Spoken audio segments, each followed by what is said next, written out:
గురించి మాట్లాడుతున్నాం. అంటే ఆయన లోకాన్నంతా ఒక్కొక్క కోణంలో చూస్తూ వచ్చారు. ఒక్కొక్క శాస్త్రం చూసినప్పుడు ద్రవ్యం, గుణం, కర్మ, విశేషం, సమవాయం, అభావం ఇటువంటి పదార్థాలుగా లోకాన్ని విభజించి చూశారు. అంటే ఇదే శరీరాన్ని కొందరు రక్త వ్యవస్థని, మూత్ర వ్యవస్థని, హృదయ వ్యవస్థని ఈ విధంగా విభజించి దీనికి చికిత్స చేస్తారు. ఏదైనా ఒక కార్యం చేయాలంటే వాటిని విభజిస్తారు. విభజించి పరస్పరం ఒక్కొక్క వ్యవస్థకు ఉన్న సంబంధాన్ని చెప్తూ వెళ్తారు. ఇక్కడ బహుశా ఆధ్యాత్మిక వ్యవహారం చేయవలసి వచ్చింది. అంటే ఆత్మ సంబంధమైన వ్యవహారం అంటే అసలు వ్యవహారం అనే మాటను ముందర మీరు చెప్పి వ్యవహారం అంటే ఏమిటి అని ఎక్కడెక్కడ వ్యవహారం వాడుతూ ఉంటామో ఆ వ్యవహారం అంటే ఏంటి, వ్యవహారం ఉందండి చెప్తుంటాం కదా మనం. దానికి ఏమిటంటే అవిజ్ఞ అని ఒకటి. అంటే వ్యవహారాలు 4 రకాలు. ఒకటి అవిజ్ఞ, ఇంకొకటి అవివదనం, ఇంకొకటి ఉపాదానం, 4వది అర్థక్రియ. అంటే మనం ఎక్కడైతే వ్యవహారం అని వాడుతూ ఉంటామో అక్కడ ఈ 4 పనులు జరుగుతుంది. అంటే ఏమిటి అంటే ఉదాహరణకి వాక్కులు 4 రకాలు. వాక్ అంటే ఏంటంటే మీరు ఎక్కడికో వెళుతున్నారు, అక్కడికి వెళ్ళి ఖచ్చితంగా ఏం మాట్లాడతారో చెప్పండి అన్నారు కూడా. ఎవరన్నా మీరు వెళ్ళేదానికి ముందు చెప్పగలరా? చెప్పలేదు. దానికోసం ఏం చెప్పారంటే పరా, పశ్యంతి, మధ్యమ, వైఖరి అని 4 వాక్కులు. ఈ పరావాక్కుకి పేరేమిటంటే అవాంగ్మానస గోచరం. అంటే పరావాక్కు ఎట్లా తెలుస్తుందంటే ఇంద్రియాలకు ఈ పరావాక్కు తెలియదు, మనస్సుకు తెలియదు. ఎక్కడ ఉంటుంది అంటే పరావాక్కు మూలాధారంలో ఉంటుంది.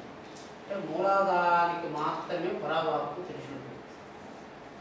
సరే, పశ్యంతి వాక్కు ఎట్లుంటుందంటే శబ్దార్థ విభాగరహితం హృదయం అన్నాడు పాటిస్తాను.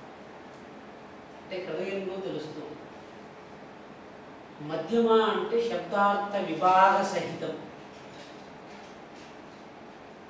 ఆఖరికి వైఖరి ఇంద్రియాలను తెలుసు. ఇవి ఇక్కడ ఎందుకు చెప్తున్నానంటే ప్రతిరోజు మనము కొన్ని పనులు చేస్తూ పెడుతున్నాము. పుణ్యం వచ్చిందా లేదా అంటే లోకంలో గురువులు ఉన్నారు, లోకంలో దేవతలు ఉన్నారు, అందరూ ఉన్నారు. కానీ ప్రతి విషయాన్ని కొనుక్కుని ఒక డాక్టర్ దగ్గరికి వెళ్ళాలి అంటే డాక్టర్ ఏం చికిత్స చేస్తున్నాడు, అతని దగ్గరికి వెళ్ళొచ్చా వెళ్ళకూడదా అని తెలిసినట్లుగానే గురువు దగ్గరికి వెళుతున్నప్పుడు, దేవతల దగ్గరికి వెళుతున్నప్పుడు మనకు ఒక ప్రయోజనం కాదు. అంటే శాస్త్రం ఏం చెప్పిందంటే అక్కరపు రాని చుట్టం, మృక్కిన వరమీని వేలు, మోహరమున దానెక్కిన భారని గుర్రము, గ్రక్కున విడువంగవలయము. బద్దలండి, ఆయన సామాన్యుడు కాదు, స్మృతి శతకారు, మహావేదాంతి. ఒక పెద్ద ఆయన అడిగారు, స్వామి ఇది ఏమిటి భగవంతుడిని అక్కరపు రాని చుట్టం, అది మనకు అర్థమైపోతుందండి. చుట్టాన్ని ఎప్పుడు వదిలేయాలో తెలిసినప్పుడు. మృక్కిన వరమీని వేలుపు అంటే ఎంతకాలం ముక్కితే వరం ఇస్తాడైనా. మోహనమున దానెక్కిన వారని గుర్రం, గుర్రం మీద ఎక్కితే అది వెళ్ళలేదంటే గుర్రాన్ని వదిలేయాలి, పట్టుకుని చేస్తుంటే యుద్ధంలో ప్రమాదం వచ్చేస్తుంది. ఇవి విడిచిపెట్టేయాలి. అంటే ఇవన్నీ మనకు అర్థమంటే మనం చేస్తున్న పని సక్రమంగా చేసాము, తర్వాత కూడా ఇది జరగలేదు తెలిసినప్పుడు ఆ వ్యవహారం దాంతో ముడిపడలేదు. ఇంతకుముందు చెప్పినట్టుగా వ్యవహారం చెప్పినప్పుడంతా అవిజ్ఞ, అభివదనం, ఉపాదానం, అర్థక్రియ. అంటే ఎక్కడ అవిజ్ఞ అంటే ఏమిటి? అవిజ్ఞాన శాకుంతలం అని కావ్యం ఉంది. పదిహేను సార్లు పాట చెప్తూ నాకు అవిజ్ఞ గురించి చెప్తారు. అవిజ్ఞ అంటే ఏంటంటే శకుంతలకు ఒక ఉంగరం ఇచ్చాడు ఎవరు? దుష్యంతుడు. ఈ యొక్క ఉంగరం చూపిస్తే కానీ ఆయనకు ఆమె గుర్తు రాలేదు. ఆయన ఉన్నా కూడా ఇప్పుడు బాగా జాగ్రత్తగా యోచించండి. శకుంతలను స్వయంగా వరించాడు దుష్యంతుడు. వరించి ఆయనకు గుర్తుగా ఒక ఉంగరం ఇచ్చాడు. ఇప్పుడు కాలాంతరంలో శాపమో ఏదో పక్కన పెట్టేద్దాం. మీరు తార్కికంగా యోచిస్తే ఉంగరం ఇచ్చినటువంటి వ్యక్తిని మర్చిపోయి ఉంగరాన్ని గుర్తుపెట్టుకోవటం ఏమిటండి?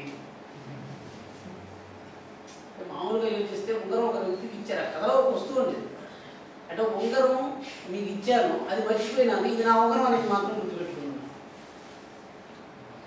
అంటే దానివల్లే అది కల్పించబడినట్టుగా ఇది, కానీ ఆమెకు ప్రధానమైన ఉంగరం వల్లే. శాపం అనేటువంటిది ఒక కల్పిత వృత్తాంతం అనుకుంటే దీన్ని చూస్తే అది గుర్తుకొస్తుంది. అంటే బాగా గుర్తుపెట్టుకోండి, స్మృతి ఉద్బోధ హేతు వ్యవహారంలో మొట్టమొదటి భగవంతుడు మనకి ఏమైనా తెలియజేయాలనుకున్నాడు అనుకోండి, స్మృతి ఉద్బోధ హేతు అంటే మీకు ఏదో ఒక ప్రక్రియ లోకంలో జరిగితే ఆ ప్రక్రియ వల్ల మీకు జరగవలసిన ఆనందం దొరుకుతుంది.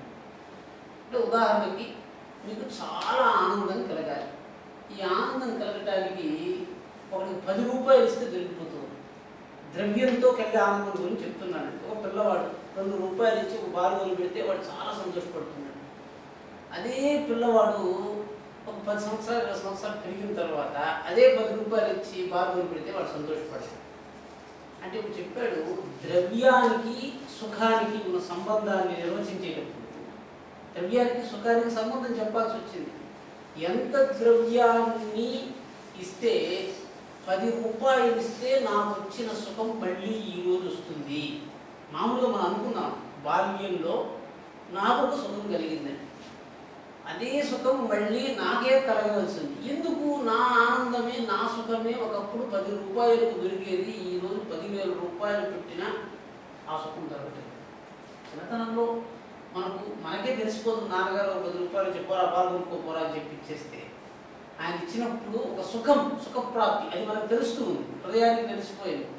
అంతే సుఖం మళ్ళీ ఇప్పుడు మనకు రావాలంటే ఏమైంది? కారణం ఎందుకు రావటం లేదు? వస్తువు అదే.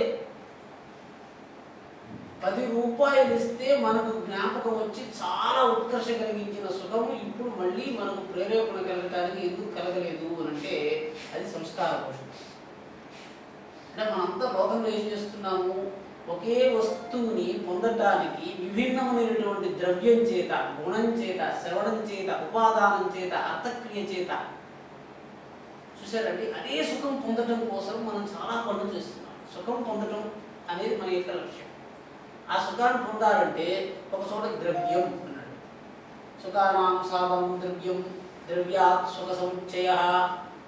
ఇప్పుడు చూడండి, ఒకడికి ద్రవ్యం వచ్చింది, సుఖాన్ని కొనుక్కున్నాడు, కానీ సుఖం వల్ల రావాల్సిన సుఖం వాడికి దొరకలేదు.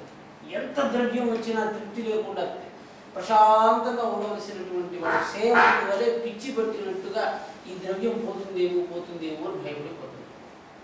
అంటే మనం ఏం చేయాలి? ఒకటి, మనకు కావలసిన సుఖాన్ని ఎంత అత్యల్పమైన ద్రవ్యం ఇచ్చి కొనుక్కుంటామనే కదా మనం ప్రయత్నం చేస్తాం.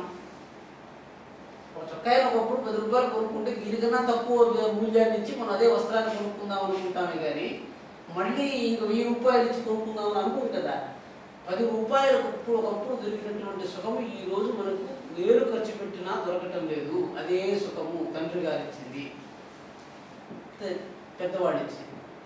ఇది ఒక గుర్తుపెట్టుకోండి. వాస్తవంగా మన శరీరంలో ఈ యొక్క గుణాలన్నీ ఎంటి చేరుకునే గుణాలంటే సంస్కారం.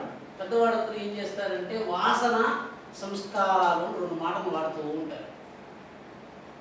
వాసన అనే మాటను యోగ వాసిష్టంలో వశిష్ఠుడు రాముడికి వివరిస్తూ ఏమని చెప్పాడంటే, దృఢ భావనయ త్యక్త పూర్వాపర విచారణం యదాదానం పదార్థస్య సా వాసన ఇది పరికీర్తితే.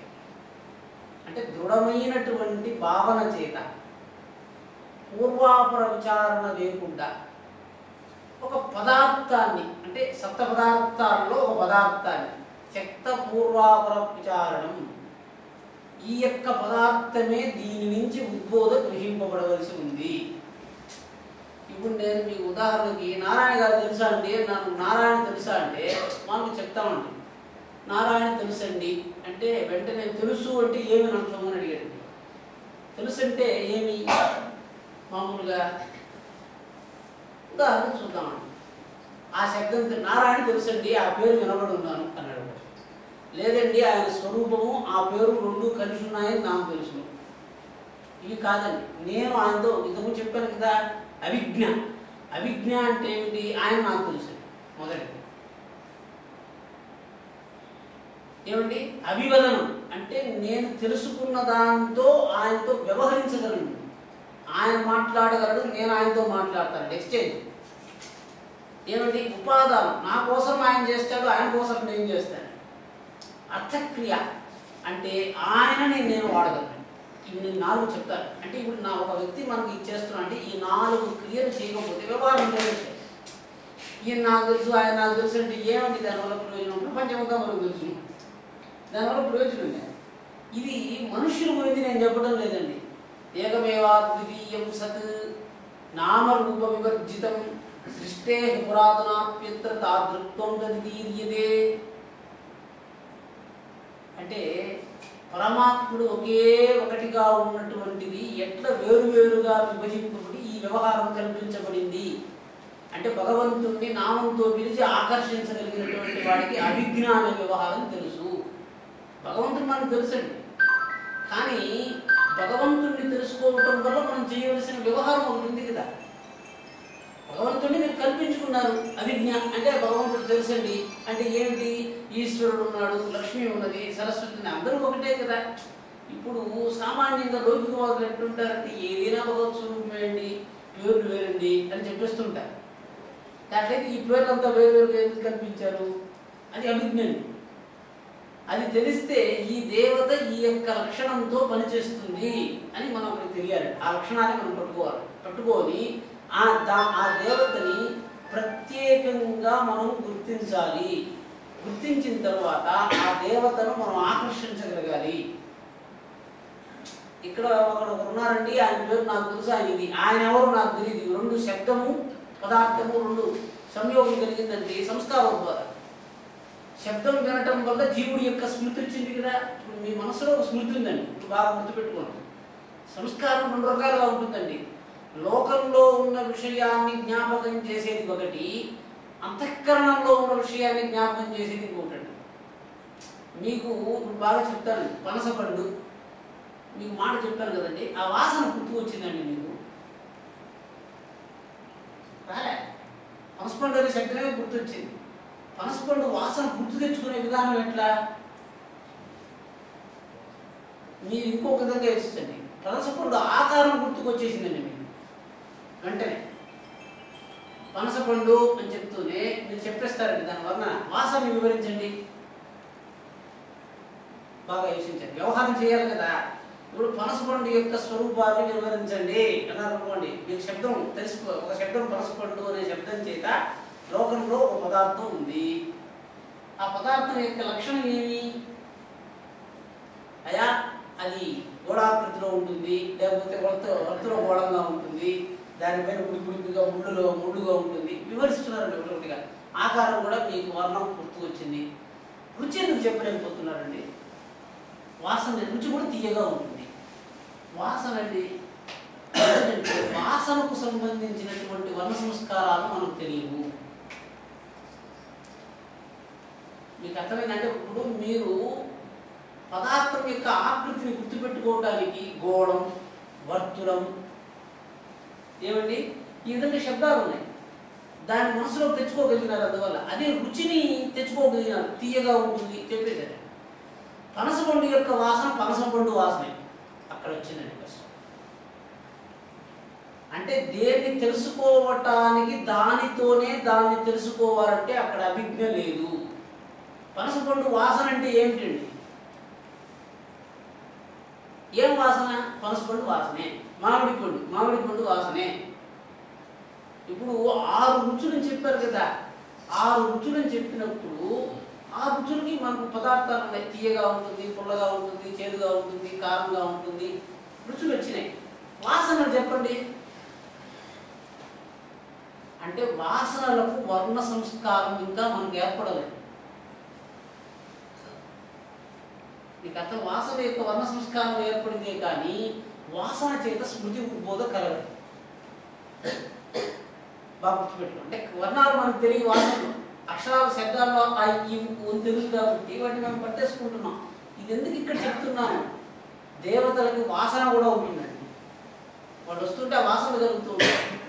అంటే నేను అక్కడ వాడదలుచుకున్న వాసన ఈ వాసన వేరండి. వాసన అనే మాట వాడినప్పుడు ముక్కుకు సంబంధించిన వాసన వేరు, యోగ వాసిష్ఠంలో వశిష్ఠుడు చెప్పిన వాసన వేరు. అక్కడ ఏమిటంటే ఒక పదాన్ని చెప్తూనే ఇదే వాసన అనే మాట చెప్తూనే ముక్కుకు సంబంధించింది అని మీకు అందరికీ వెంటనే జ్ఞాపకం వచ్చేసిందండి. కానీ వాసన అంటే యోగ వాసిష్టంలో పదాలలో పూర్వజన్మ సంస్కారాలు వాసన ఎవరికైనా జ్ఞాపకం వచ్చిందా? అంటే దాన్ని చెప్పాడు, వాసన అనే పదాన్ని మీరు విన్న వెంటనే మీకు వాసనలు గుర్తుకు రాలేదు, మామిడి పండు వాసన అరటి పండు వాసనలు గుర్తుకు వచ్చాయి. మీకు అర్థమైంది కదండి. ఇప్పుడు ఈ వాసన అంటే ఏంటి ఇప్పుడు మనం చెప్దాం. ఇప్పుడు నాకు శరీరం ఉందండి, శరీరంలో కర్మ చేయాలి చెప్తాను. కర్మబంధం జ్ఞానాంతి దగ్ధ కర్మాణం. మనకు వచ్చిన కష్టమేమి? ఏదైనా ఒక దాన్ని చూస్తే మనం కర్మ చెయ్యవలసిందే. బాగా యోచించండి. పశ్యతి కర్మ కరోతి, శృణోతి కర్మ కరోతి, జిగ్రతి కర్మ కరోతి. సంస్కారాలు చెప్తున్నాను మీకు వరుస. అంటే చూచాడు, కర్మ చేశాడు. ఏంటంటే ఇది చేయవలసిందే. ఇది బాగా గుర్తుపెట్టుకోండి. వాసన కదా, చూచాడు, చేయవలసింది. ఏంటి కర్మ? చూడండి, ఒకడు పులిని చూచాడు, ఏం చేస్తాడు? పరిగెడతాడు. ఆ కర్మ నుంచి మీరు తప్పించుకోలేండి. దృష్ట్వా దావతి సంస్కారం. కళ్ళు పులిని చూచింది అంటే వాడు పరిగెడతాడు. ఎటువంటి పరిస్థితుల్లో కూడా వాడు కంటిని వాడితే పరిగెట్టడం ఆపలేడు. అది మనకు ఉన్నటువంటి దోషం. సింహం పరిగెడుతుందండి, పరిగెట్టదు, మీద పడు. సంస్కారం మీకు అర్థమైపోతుంది. మనుష్యుడికి పులికి సింహానికి ఉన్న సంస్కార భేదం ఏమి? దృష్ట్వా దావతి. దేన్ని చూచి పరిగెడతాడండి? పులిని చూస్తే పరిగెడతాడు, సింహాన్ని చూస్తే పరిగెడతాడు. అక్కడ చెప్పాడు పరిగెడతాడు, చూడబడిన విషయం నుంచి దూరంగా అన్నాడండి. రెండోది చూడబడిన విషయానికి దగ్గరగా. రెండోది కన్వర్జెంట్, డైవర్జెంట్. సంస్కారం మన వాసన ఎట్టుంది? ఇప్పుడు చేపల వాసన వచ్చిందండి, ఒకడు పరిగెడతాడు దూరంగా, వాడు బ్రాహ్మణుడు, ఆ వాసన వాడికి పట్టదు. ఒకడు దగ్గరగా వెళ్ళి ఎక్కడ వండుతున్నారు దాన్ని వేయించుకుంది చూస్తాడు. సంస్కారం చూసారా? పదార్థం వల్ల ఒక పదార్థాన్ని చూచాడు. ఈ పదార్థాన్ని చూచిన తర్వాత ఆ పదార్థంలో మనకు ఉద్బోధ కలిగినటువంటి ఏమిటి? పరిగెత్తడం. ఇప్పుడు మన శరీరం అంతా ఏమైంది? సంస్కార రూపంగా. మీకు అర్థమైంది? ఇది ఒక సంస్కార రూపమైనటువంటి శక్తి. ఇప్పుడు మనం ఏం చేసాము? పశ్యతి ధావతి అని చెప్పాను కదా. పశ్యతి ధావతి అంటే సంస్కృతంలో చెప్తేనే ఇది బాగుంటుంది. పశ్యతి ధావతి, చూడటానికి పరిగెట్టడానికి మధ్యలో క్రియాక్రియ సంబంధం. అంటే మీకు బాగా అంటే క్రియకి సంబంధం ఉందండి. ఈ క్రియ చేస్తే ఆ క్రియ చేయాలి అంతే. ఈ క్రియ చేస్తే ఆ క్రియ చేయకుండా వాడు ఉండలేడు. ఇప్పుడు మొదటిది ఇంకోటి చెప్పాను కదండి, కర్మబంధం జ్ఞానాంతి దగ్ధ కర్మాణం అన్నట్టు. ఇప్పుడు సంస్కారం ఎక్కడొచ్చింది? వాడు పులిని చూచినా పరిగెట్టడు, భయం. అంటే ఇప్పుడు మన శరీరం మన యొక్క స్వరూపం మనకు అర్థమైపోవాలి. నేనేం చేస్తాను? దృష్ట్వాగా పరిగెట్టాలని అని చెప్పాను అనుకోండి, నా గుణం మారాలి. ఇప్పుడు చెప్పాలి దేన్ని చూచి ఎక్కడికి పరిగెత్తాడు. ఈ రెండు క్రియల యొక్క మధ్య ఉన్న వ్యవహారాన్ని మీరు భేదం చేసుకుంటూ వెళితే మీ యొక్క జన్మాంతర సంస్కారాలు మారిపోతాయి. మీలో కొన్ని సంస్కార విత్తన బీజాలు ఉన్నాయండి. ఈ సంస్కార బీజాలు ఏం చేస్తున్నాయి? ఆ సంస్కారము మనట నడిపిస్తూ ఉంది. ఇది చేస్తే ఇది చెయ్యాలి. ఇది నేను ఎక్కువగా చెప్పాలంటే మీకు వివరంగా చెప్తాను. ఎందుకంటే వివరణాత్మక ఏతి మాత్రం చెప్పాలి. అంటే 4 బ్రహ్మసూత్రాల్ని 1000 పేజీలు రాశాడండి. సదానందేది వీళ్ళందరూ శంకరాచార్యులు 555 సూత్రాలు చెప్తే 555 సూత్రాలు పెద్ద పుస్తకం రాస్తే 4 సూత్రాలకి పంచపాదికి రాస్తే దాని వివరణానికి వివరణలు ఈ విధంగా పెద్ద గ్రంథాలు వచ్చేసాయి. ఎందుకంటే ప్రతి విషయాన్ని సూక్ష్మంగా వివరించుకుంటుంది. మీకు రహస్యము విషయము అర్థమైపోతే ఇంక మళ్ళీ చెప్పాల్సిన పని లేదు. అంటే ఇప్పుడు చూడండి, పదార్థాలవి అంటే ద్రవ్యం కదా, ద్రవ్యం ఉంటే కర్మ చెయ్యాలి, ద్రవ్యం ఉంటే ఆ గుణం వచ్చేస్తుంది, ద్రవ్యం ఉంటే చూసారండి ఇవి మీకు వచ్చేస్తున్నాయి, ఒకటి ఉంటే ఇంకోటి వచ్చేస్తుంది. ఇది బంధన. సంస్కారం ఏమైపోయింది? ఉదాహరణకి తాగినాడంటే వాడు పడిపోతాడు, ద్రవ్యం అండి. ఈ పదార్థం ఇక్కడ చేరింది అనుకోండి, ఆ పదార్థం ఉంటే అది తింటే వాడు పిచ్చిగా వదవుతాడు. అంటే ద్రవ్య సంబంధం వల్ల గుణం మారిపోయింది, ద్రవ్య సంబంధం వల్ల కర్మ మారిపోతుంది, ద్రవ్య సంబంధం వల్ల ఇంకొక ద్రవ్యాన్ని ఉత్పత్తి చేస్తాడు. చెప్పండి, ఉదాహరణ చెప్పండి. మీకు తెలిసిందేంటి నేను చెప్తున్నది? ద్రవ్యాన్ని చూస్తూనే వాడిలో ఇంకొక ద్రవ్యం ఉత్పత్తి అవుతుంది. ఏమిటది?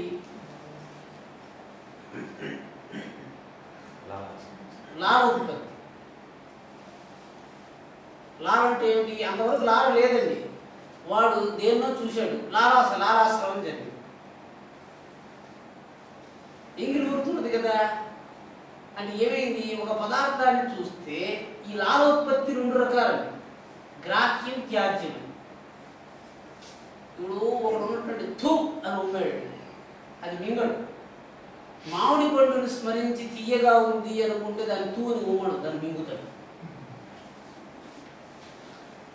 అంటే ఒక పదార్థాన్ని స్మరించినప్పుడు ఉత్పత్తి అయినటువంటి యొక్క లాల యొక్క స్వరూపం వేరు. ఎందుకనంటే మీరు ఆ పదార్థాన్ని స్మరిస్తే, పంది మాంసాన్ని స్మరిస్తే ఒక లాభోత్పత్తి జరుగుతుంది అసహ్యత చేత. దాని వాడు థూ అని ఉమ్మేసినాడు. తూ అని ఎందుకు ఉమ్మినాడు? అది మింగకూడదు కాబట్టి. దాన్ని స్మరించినప్పుడు అలాశ్రవం జరిగింది కాదు. అసహ్యత చేత కలిగినటువంటి లాలాశ్రవాన్ని తీసించాలి. సహ్యత చేత, ప్రీతి చేత కలిగిన దాన్ని మనం గ్రహిస్తున్నాం. అంటే ఇంకేం లేదు. అంటే ఇప్పుడు ఇవన్నీ ఎందుకు మీకు చెప్తున్నాను అంటే, ఈ వ్యవహారం చేయాలి. ఈ వ్యవహారం చేయాలంటే భగవంతుడు కూడా, భగవంతుడు మీకు గణపతి, మీకు అభిజ్ఞ లేదు. విష్ణు అభిజ్ఞ లేదు, పేరు మాత్రమే తెలుసు. శబ్ద జ్ఞానానుపాది వస్తు శూన్యో వికల్ప. వికల్ప వృత్తి. వికల్ప వృత్తి అంటే విష్ణు అనే పేరు ఉంటే ఆయన ఒక ఆయన ఉన్నాడు ఇక్కడ, ఆయన అని అనుకున్నట్ట. విష్ణు అంటే విష్ణు విష్ణు మీకు నమ్మకం ఏంటంటే విష్ణు విష్ణు అని పిలిస్తే ఏ విష్ణు వస్తాడు? విష్ణువు యొక్క అభిజ్ఞ లేదు మీకు. విష్ణు అంటే ఏమి? విష్ణు వచ్చాడు, గురు బ్రహ్మ. మనం ఎక్కడికైనా వెళ్ళి వాళ్ళు కూర్చుంటాం, గురు బ్రహ్మ, గురు విష్ణు, గురుదేవు మహేశ్వర, గురు సాక్షాత్ పరబ్రహ్మ తస్మై శ్రీ గురవే నమః. ఏం చెప్పాలనుకుంటున్నారంటే ఎప్పుడు గుర్తుపెట్టుకోండి, ఒక వాక్యం చెప్పినారంటే ఆ వాక్యంలో ఒక వ్యాపారం ఉండాలి. వ్యాపారం లేదనుకోండి, ఉదాహరణకి ఈయన రవి గారు అని నేను చెప్పాను అనుకోండి, వీరు మీకు అందరికీ ఇప్పటికే తెలుసు అనుకోండి, దానివల్ల ఏమైనా ప్రయోజనం ఉందండి? లేదు. కమ్యూనియన్ అంటారు. కమ్యూనియన్ అంటే ఏంటి? ఏదైతే మీకు ఇంతకు పూర్వం తెలుసో అది అర్థక్రియను కలిగించదు. ఇప్పుడు నేను గురు బ్రహ్మ అన్నా అంటే గురువు గురించి చెప్తున్నారా, బ్రహ్మ గురించి చెప్తున్నారా? చెప్పండి.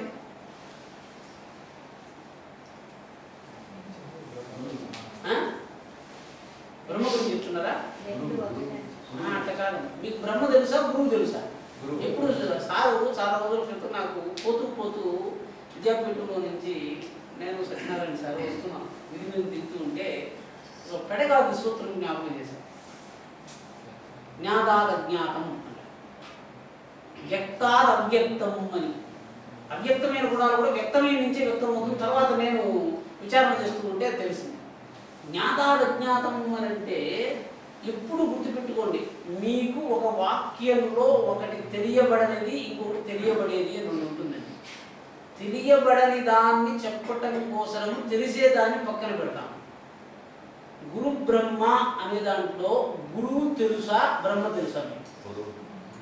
గురువు తెలుసు. అంటే గురువు తెలుసు అని అంటే గురువు ఏ విధంగా తెలుసు? గురువు బ్రహ్మ అని చెప్తున్నాం అనుకోండి, బ్రహ్మ కోసం నేను గురువు బ్రహ్మ అని చెప్తే ఏం జరిగిందండి? మనకు ఏమీ జరగరా, అర్థబోధ కలగరా, అర్థక్రియ కలగరా.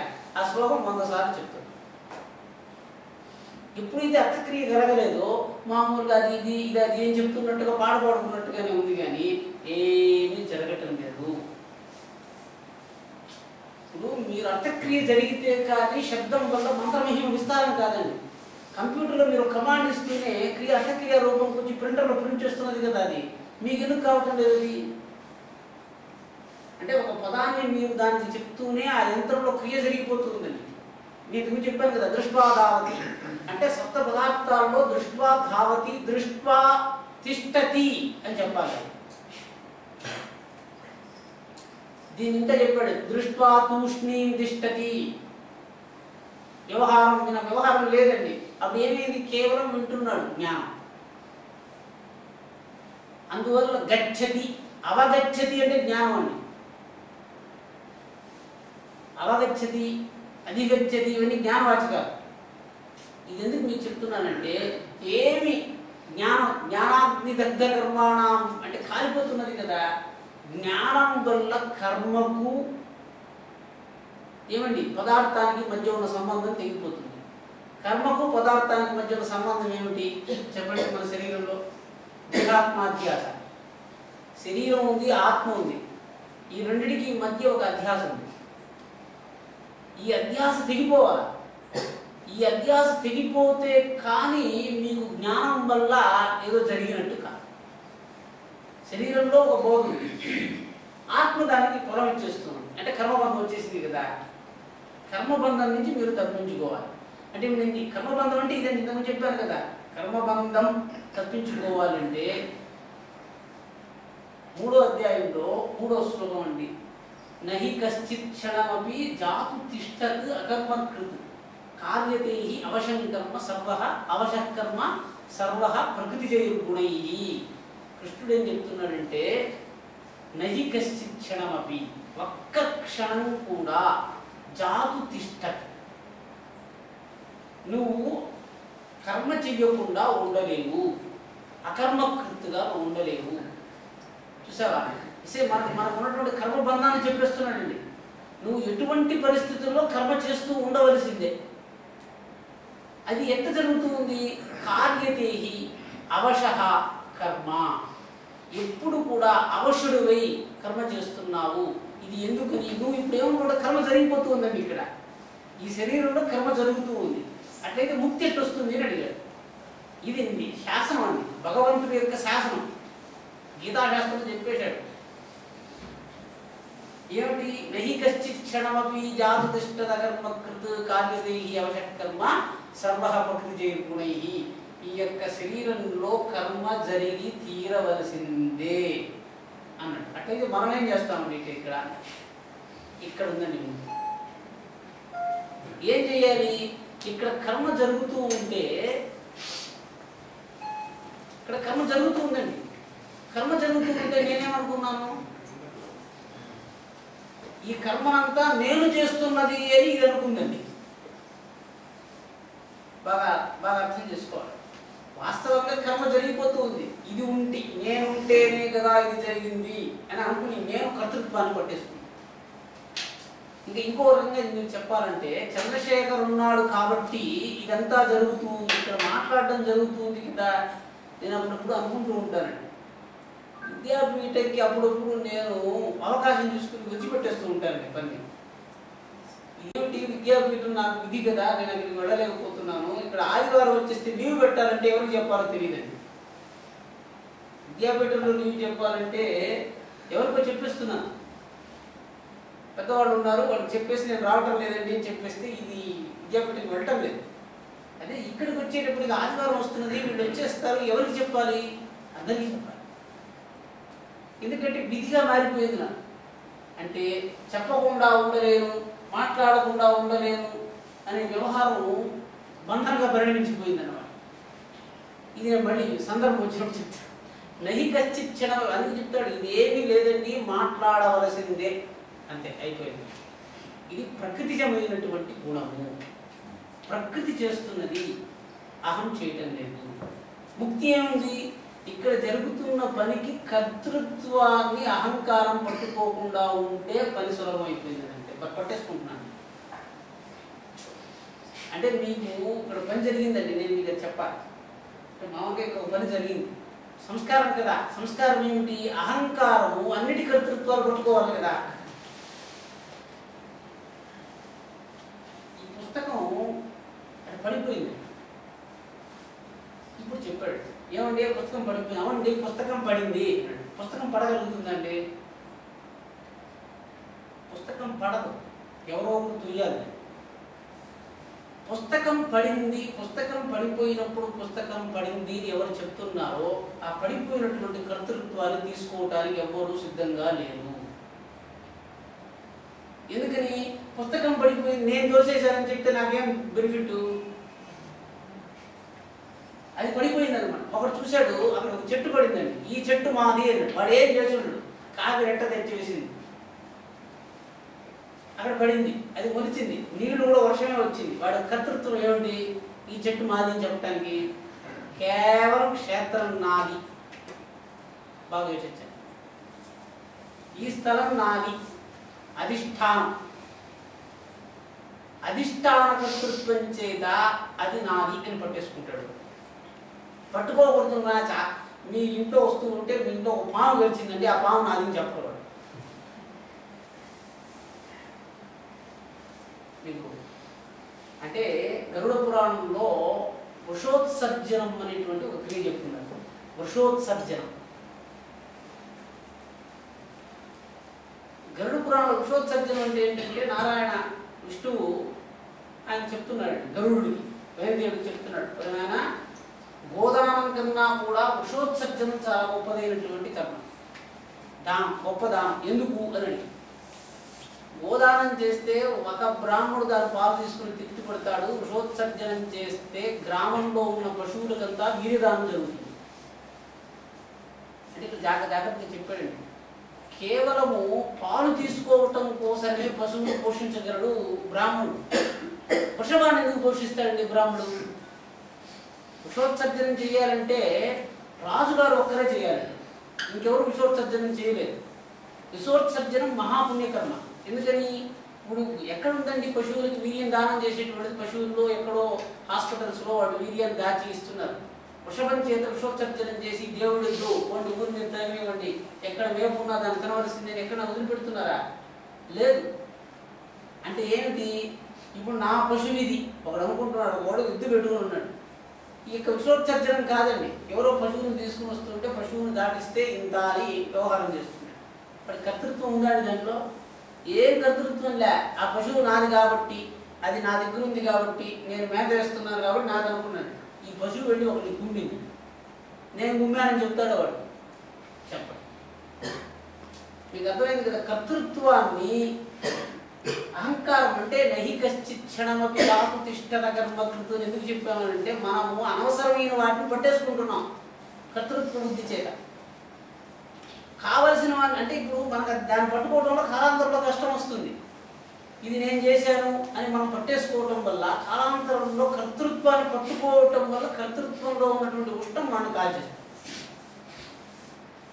దాన్ని పట్టుకోకపోవడం. ఇప్పుడు సంస్కారం అంటే ఈ కర్తృత్వాన్ని పట్టుకోవటం అనేటువంటి దోషగుణం మనకు ఎక్కడి నుంచి వచ్చింది?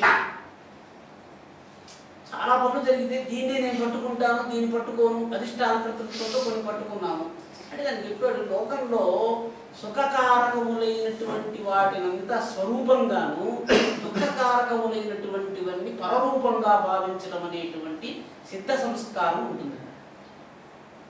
బాగా గుర్తుపెట్టుకోండి. సుఖం అంటే నేను, దుఃఖం అంటే నేను కాదు. ఇది సిద్ధ సంస్కారం అండి. అంటే ఎవరు చెప్పాల్సిన పనిలే. లోకంలో ఒక కష్టం జరుగుతుంది, ఎవరు చేశారు అని అడిగేవాడు ఒకడు ఉంటాడు. సుఖం చేస్తున్నాడంటే నేనే దానికి కూడా చెప్పేస్తాడు వాడు కర్తగా. అంటే ఏమిటి? సుఖకర్తృత్వం సులభంగా తీసుకోబడుతూ ఉంది, దుఃఖం సంస్కారం అయితే రెండే సంస్కారం. సుఖకారకమైతే అహం అని చెప్పేస్తాను. ఇప్పుడు చూడండి, ఈ శరీరంలో సుఖంగా ఉన్నప్పుడు చెప్పాడు, ఎటువంటి పరిస్థితుల్లో కూడా సుఖానికి మనము కారణమే వెతకటం లేదండి. వెతుకుతున్నారు ఎవరన్నా? నేను సుఖంగా ఉన్నాను, అని చెప్పాను. శరీరంలో ఆరోగ్యం. నేను ఎందుకు ఆరోగ్యంగా ఉన్నానండి అని ఎప్పుడైనా డాక్టర్ దగ్గర పరీక్ష చేసుకున్నారా మీరు? నేను ఎందుకు ఆరోగ్యం వచ్చింది కదా, దానికి కారణం వెతకలే. దుఃఖం కలిగింది, తక్షణం డాక్టర్ దగ్గరికి వెళ్ళి ఎందుకు నాకు కష్టం కలిగింది చెప్పండి అని అడుగుతున్నాడు. అంటే ఏది కరెక్ట్? సుఖానికి కారణం అవసరం లేదా అని అడిగాడు. సుఖానికి కారణాన్వేషణం మనం చేయటం లేదు, దుఃఖానికి కారణాన్ని వెతుకుతున్నాము. ఎందుకని? ఈ దుఃఖాన్ని విడిచిపెట్టాలి కాబట్టి. ఎప్పుడు గుర్తుపెట్టుకోండి, తత్వశాస్త్రము, తర్కశాస్త్రము ఉపాయాలు ఎందుకు చెప్తున్నాయి? దుఃఖానికి కారణం వెతకటం వల్ల దుఃఖ త్యాజ్యం సాధ్యపడుతుంది. కారణం వెతకపోతే దుఃఖాన్ని మీరు విడిచిపెట్టలేరు. ఇప్పుడు మీకు ఒక శాస్త్రాలన్నీ ఎట్లా రచింపబడ్డాయని చెప్తారు.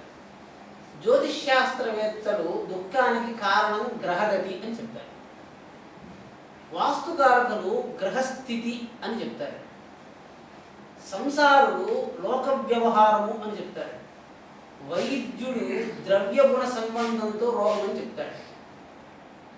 ఇంతే, కష్టమే వచ్చింది, అయ్యా నాకు ఒళ్ళు బాగలేదు అనే విషయంతో కార్యకారణ సంబంధం చెప్తున్నాను. ఒళ్ళు బాగలేదంటే నేనేం చేస్తానండి? ఉదాహరణకి ఒక డాక్టర్ దగ్గరికి వెళ్ళాను అనుకోండి, ఏం తిన్నారండి అని అడుగుతాడు. ఏమన్నా తిన్నారా? ఎక్కడైనా స్నానం చేశారా? ఏ కొత్త ఊరికి వెళ్ళారా? ఈ విధంగా కారణాలు అడుగుతారు. అంటే వైద్యుడు ద్రవ్య సంబంధం చేత రోగానికి కారణాన్ని అన్వేషిస్తాడు కదా. సరే, వైద్యుడు చికిత్స చేస్తూనే ఉన్నాడండి, ప్రతిరోజు మందులు ఇస్తున్నాడు, మాత్రలు ఇస్తున్నాడు, తగ్గలే. సరే, ఇప్పుడు ఏంటండి ఈయన మందులు ఇస్తున్నాడు, ఏమి ఇచ్చినా తగ్గలేదు కాబట్టి ఏదో దీనికి వేరే వ్యవహారం ఉంటుంది. అప్పుడు అనుకుని ఆయన ద్రవ్య సంబంధాన్ని విడిచిపెట్టేసి వాస్తు దగ్గరికి వెళ్ళారు. ఏం లేదండి, మీకు ఆగ్నేయంలో వంట చేయటం లేదు కాబట్టి మీకు ఒళ్ళు బాగలేదని చెప్పాడండి. కారణం, మీరు నైరుతిలో వంట చేసుకుంటున్నారు కాబట్టి మీకు ఒళ్ళు బాగలేదండి. పృష్ఠతాడంతభంగా న్యాయంగా ఉంటుంది, కానీ వాడు సరే ఒక యజమాని శక్తి కలిగినటువంటి వాడు వెంటనే ఆగ్నేయంలో వంటలో చోటు మారిపోయినాడు. వీడికి జబ్బు తగ్గిపోయింది. వాస్తవంగా వాడు ఆగ్నేయం మారడానికి జబ్బు తగ్గడానికి సంబంధం మనకు తెలియదండి, కానీ మారటము తగ్గటము రెండు ఏకాలంలో పరిస్థితి. ఇప్పుడు చెప్పాడు, మందు వేసుకుంటే జబ్బు తగ్గింది అని అనుకోవటం ఎంత హేతుబద్ధమో, గృహంలో స్థితి మారటం వల్ల జబ్బు తగ్గిపోయింది అని చెప్పడం కూడా అంతే హేతుబద్ధం. అక్కడ గ్రహాలు మారుతూ ఉంటే ఇక్కడ నాకు అనుకూలత మారిపోతుంది అని అనుకోవటం కూడా అంతే. నేను చెప్పాడు, లోకంలో ఉన్న శాస్త్రములన్నీ కారణంగా కొన్ని వ్యవహారాలు వెతుకుతాయి. జ్యోతిష్ శాస్త్రం గ్రహాలని, వాస్తు శాస్త్రం గోడల యొక్క ఆకారాన్ని. చూడు జాగ్రత్త, అంతే కదా. వాస్తుశాస్త్రంలో మూడే అండి ఉండేది. వాస్తుశాస్త్రంలో ఏముంటుంది? స్థలం యొక్క ఆకృతి, మట్టి యొక్క లక్షణం, గోడల ఎత్తు, ఆయబలం ఏమండి, వాడి యొక్క నిర్మాణానికి ఉన్నటువంటి వాడికి యజమానికి ఉన్న సంబంధం, ఆ యొక్క గదుల మధ్యలో వంట చేయబడుతున్న చోటు, భుజిస్తున్న చోటు, శయనిస్తున్న చోటు, స్నానం చేస్తున్న చోటు, వీడికి మధ్య ఉన్నటువంటి దోవలు, ఇవేంటి వాస్తుశాస్త్రం అంతా. వాస్తుశాస్త్రం అయిపోయింది. అంటే ఒక దుఃఖానికి మీరు హేతు వాస్తువుతో వెతికారు, ఇంక దేంతో వెతకొచ్చండి చెప్పండి? అయ్యా నువ్వు ఈ రాయి వేసుకోలేదు కాబట్టి నీకు సుఖంగా లేదంటే అది రత్నశాస్త్రం ఏంటండి? సంబంధం ఏం లేదు. ఈ రాళ్ళు వేసుకుంటే నీకు సుఖంగా ఉంటుంది. ప్రతిరోజు నువ్వు భగవంతుని చూడాలి నాయన, ఆయన చూస్తే నీకు కష్టం తీరిపోతుంది అని అంటే అది భక్తి శాస్త్రం. నువ్వు ప్రతిరోజు శారీరకమైనటువంటి కర్మ చేయటం లేదు కాబట్టి నీకు రోగం వచ్చింది అని అంటే అది యోగశాస్త్రం. నువ్వు మంచి మాటలు మాట్లాడటం లేదు కాబట్టి నీకు సుఖం రాలేదు అని చెప్తే ఈ మాటలే వాడు అని చెప్తే అది మంత్రశాస్త్రం. అంటే ఏ మాటలు వాడితే సుఖం వస్తుంది, ఏ మాటలు వాడితే దుఃఖం వస్తుంది అని చెప్పి శాస్త్రం చెప్తుంది. ఇవన్నీ మీకు ఎందుకు చెప్తాను అంటే, కేవలము సుఖ దుఃఖాలను విభజించి దుఃఖానికి ఉన్నటువంటి కారణం చెప్పటంలోనే శాస్త్రాలు ఆవిర్భవించాయి. దుఃఖానికి ఉన్నటువంటి కారణం చెప్పారు, అప్పుడు సంస్కారం వచ్చింది. సంస్కారాన్ని మనం వ్యవహారం చేసాము. ఒక్కొక్క సంస్కారం, ఇప్పుడు మన సంస్కారం మనకు తెలిసిపోయింది, ఇప్పుడు సంస్కారం మార్చుకుంటుంది. మీరు చావవలసిన మన ముక్తులైపోతారు. సంస్కారం మారవలసినదే కదా. దీన్ని చూస్తే నాకు అది అనిపిస్తున్నది, అందుకే చెప్పాను కదా, ఒక్కొక్క సంస్కారాన్ని తీసుకుని ఈ సంస్కారాన్ని మార్చండి, ముందర తీసేయండి. రెండవది చూసారా, ఇవి రెండు చేయగలిగితే మీరు ఇప్పుడు పులికి నాకు భేదమే, దానికి 2 కళ్ళు ఉన్నాయి, నాకు 2 కళ్ళు ఉన్నాయి. అది పరిగెట్టదు, నేను పరిగెడతాను. పరిగెట్టకపోవడం గొప్పదా, పరిగెట్టేది గొప్పదా అని నేను చెప్పను, శాస్త్రం కూడా చెప్పను. ఎందుకని ఇవి రెండు ఏది సరి అయింది ఎవరు చెప్పరు. ఎట్లా చెప్పాలి అని చెప్తున్నారు. కేవలము సుఖకారక కేతు జ్ఞాన సిద్ధి మాత్రమే శాస్త్ర నిర్మాణానికి ఉపాయం అన్నట్టే. ఇది నాకు సుఖంగా ఉంది, దీనివల్ల నాకు దుఃఖం కలగటం లేదు అనేటువంటి జ్ఞానాన్ని ప్రతి సంస్కారం నుంచి మీరు ఉద్బోధ చేసుకోగలిగితే మీరు సర్వజ్ఞులు. ఇప్పుడు మీకు బాగా ఒక చిన్న దృష్టాంతం చెప్పి నేను ముగిస్తాను. దృష్టాంతం ఏమిటి? ఒక పిల్లవాడు 10 సంవత్సరాల పిల్లవాడు నాన్నగారిని పెట్టుకుని పరిగెత్తి వచ్చి ఒక 10 అడుగులు దూరం దూకాడు. వాడు అన్నాడు, ఒరే నాయన, నీ వయస్సులో నేను 20 అడుగులు దూకేవాడా అని చెప్పాడు అనుకోండి. ఎందుకు చెప్పాడట అంటే ఆయనకు ఇప్పుడు దూకలేము అనేది ఒప్పుకోవటం మనసు. అది చెప్పాల్సిన పర్లేదు వాడికి. నేను ఒకప్పుడు 20 అడుగులు దూకేవాడిని అనే విషయం నీకు ఎందుకండి? అవసరం లే. వాడు ఏమిటంటే ఈ 10 అడుగులు దూకే ఆనందాన్ని వాడు ఇంకొంచెం అనుభవించాలంటే చెప్పాడండి, అన్ని విషయాలను లోకం నుంచి కాకుండా ఒకప్పుడు ఉన్న స్మృతి నుంచి సుఖాన్ని ఉత్పత్తి చేసే సూత్రం ఆయన తెలుసుకున్నాడు. అంతే. నేను సుఖంగా ఉండాలి, వాడు 5 అడుగులు దూకుతున్నాడు, నేను 10 అడుగులు, ఇప్పుడు 5 అడుగులు నేను దూకలేను కదా. వెంటనే నాన్న నువ్వు దూకంటే నేను దూకలేను అని చెప్పడం వాడికి ఇష్టం లేదండి.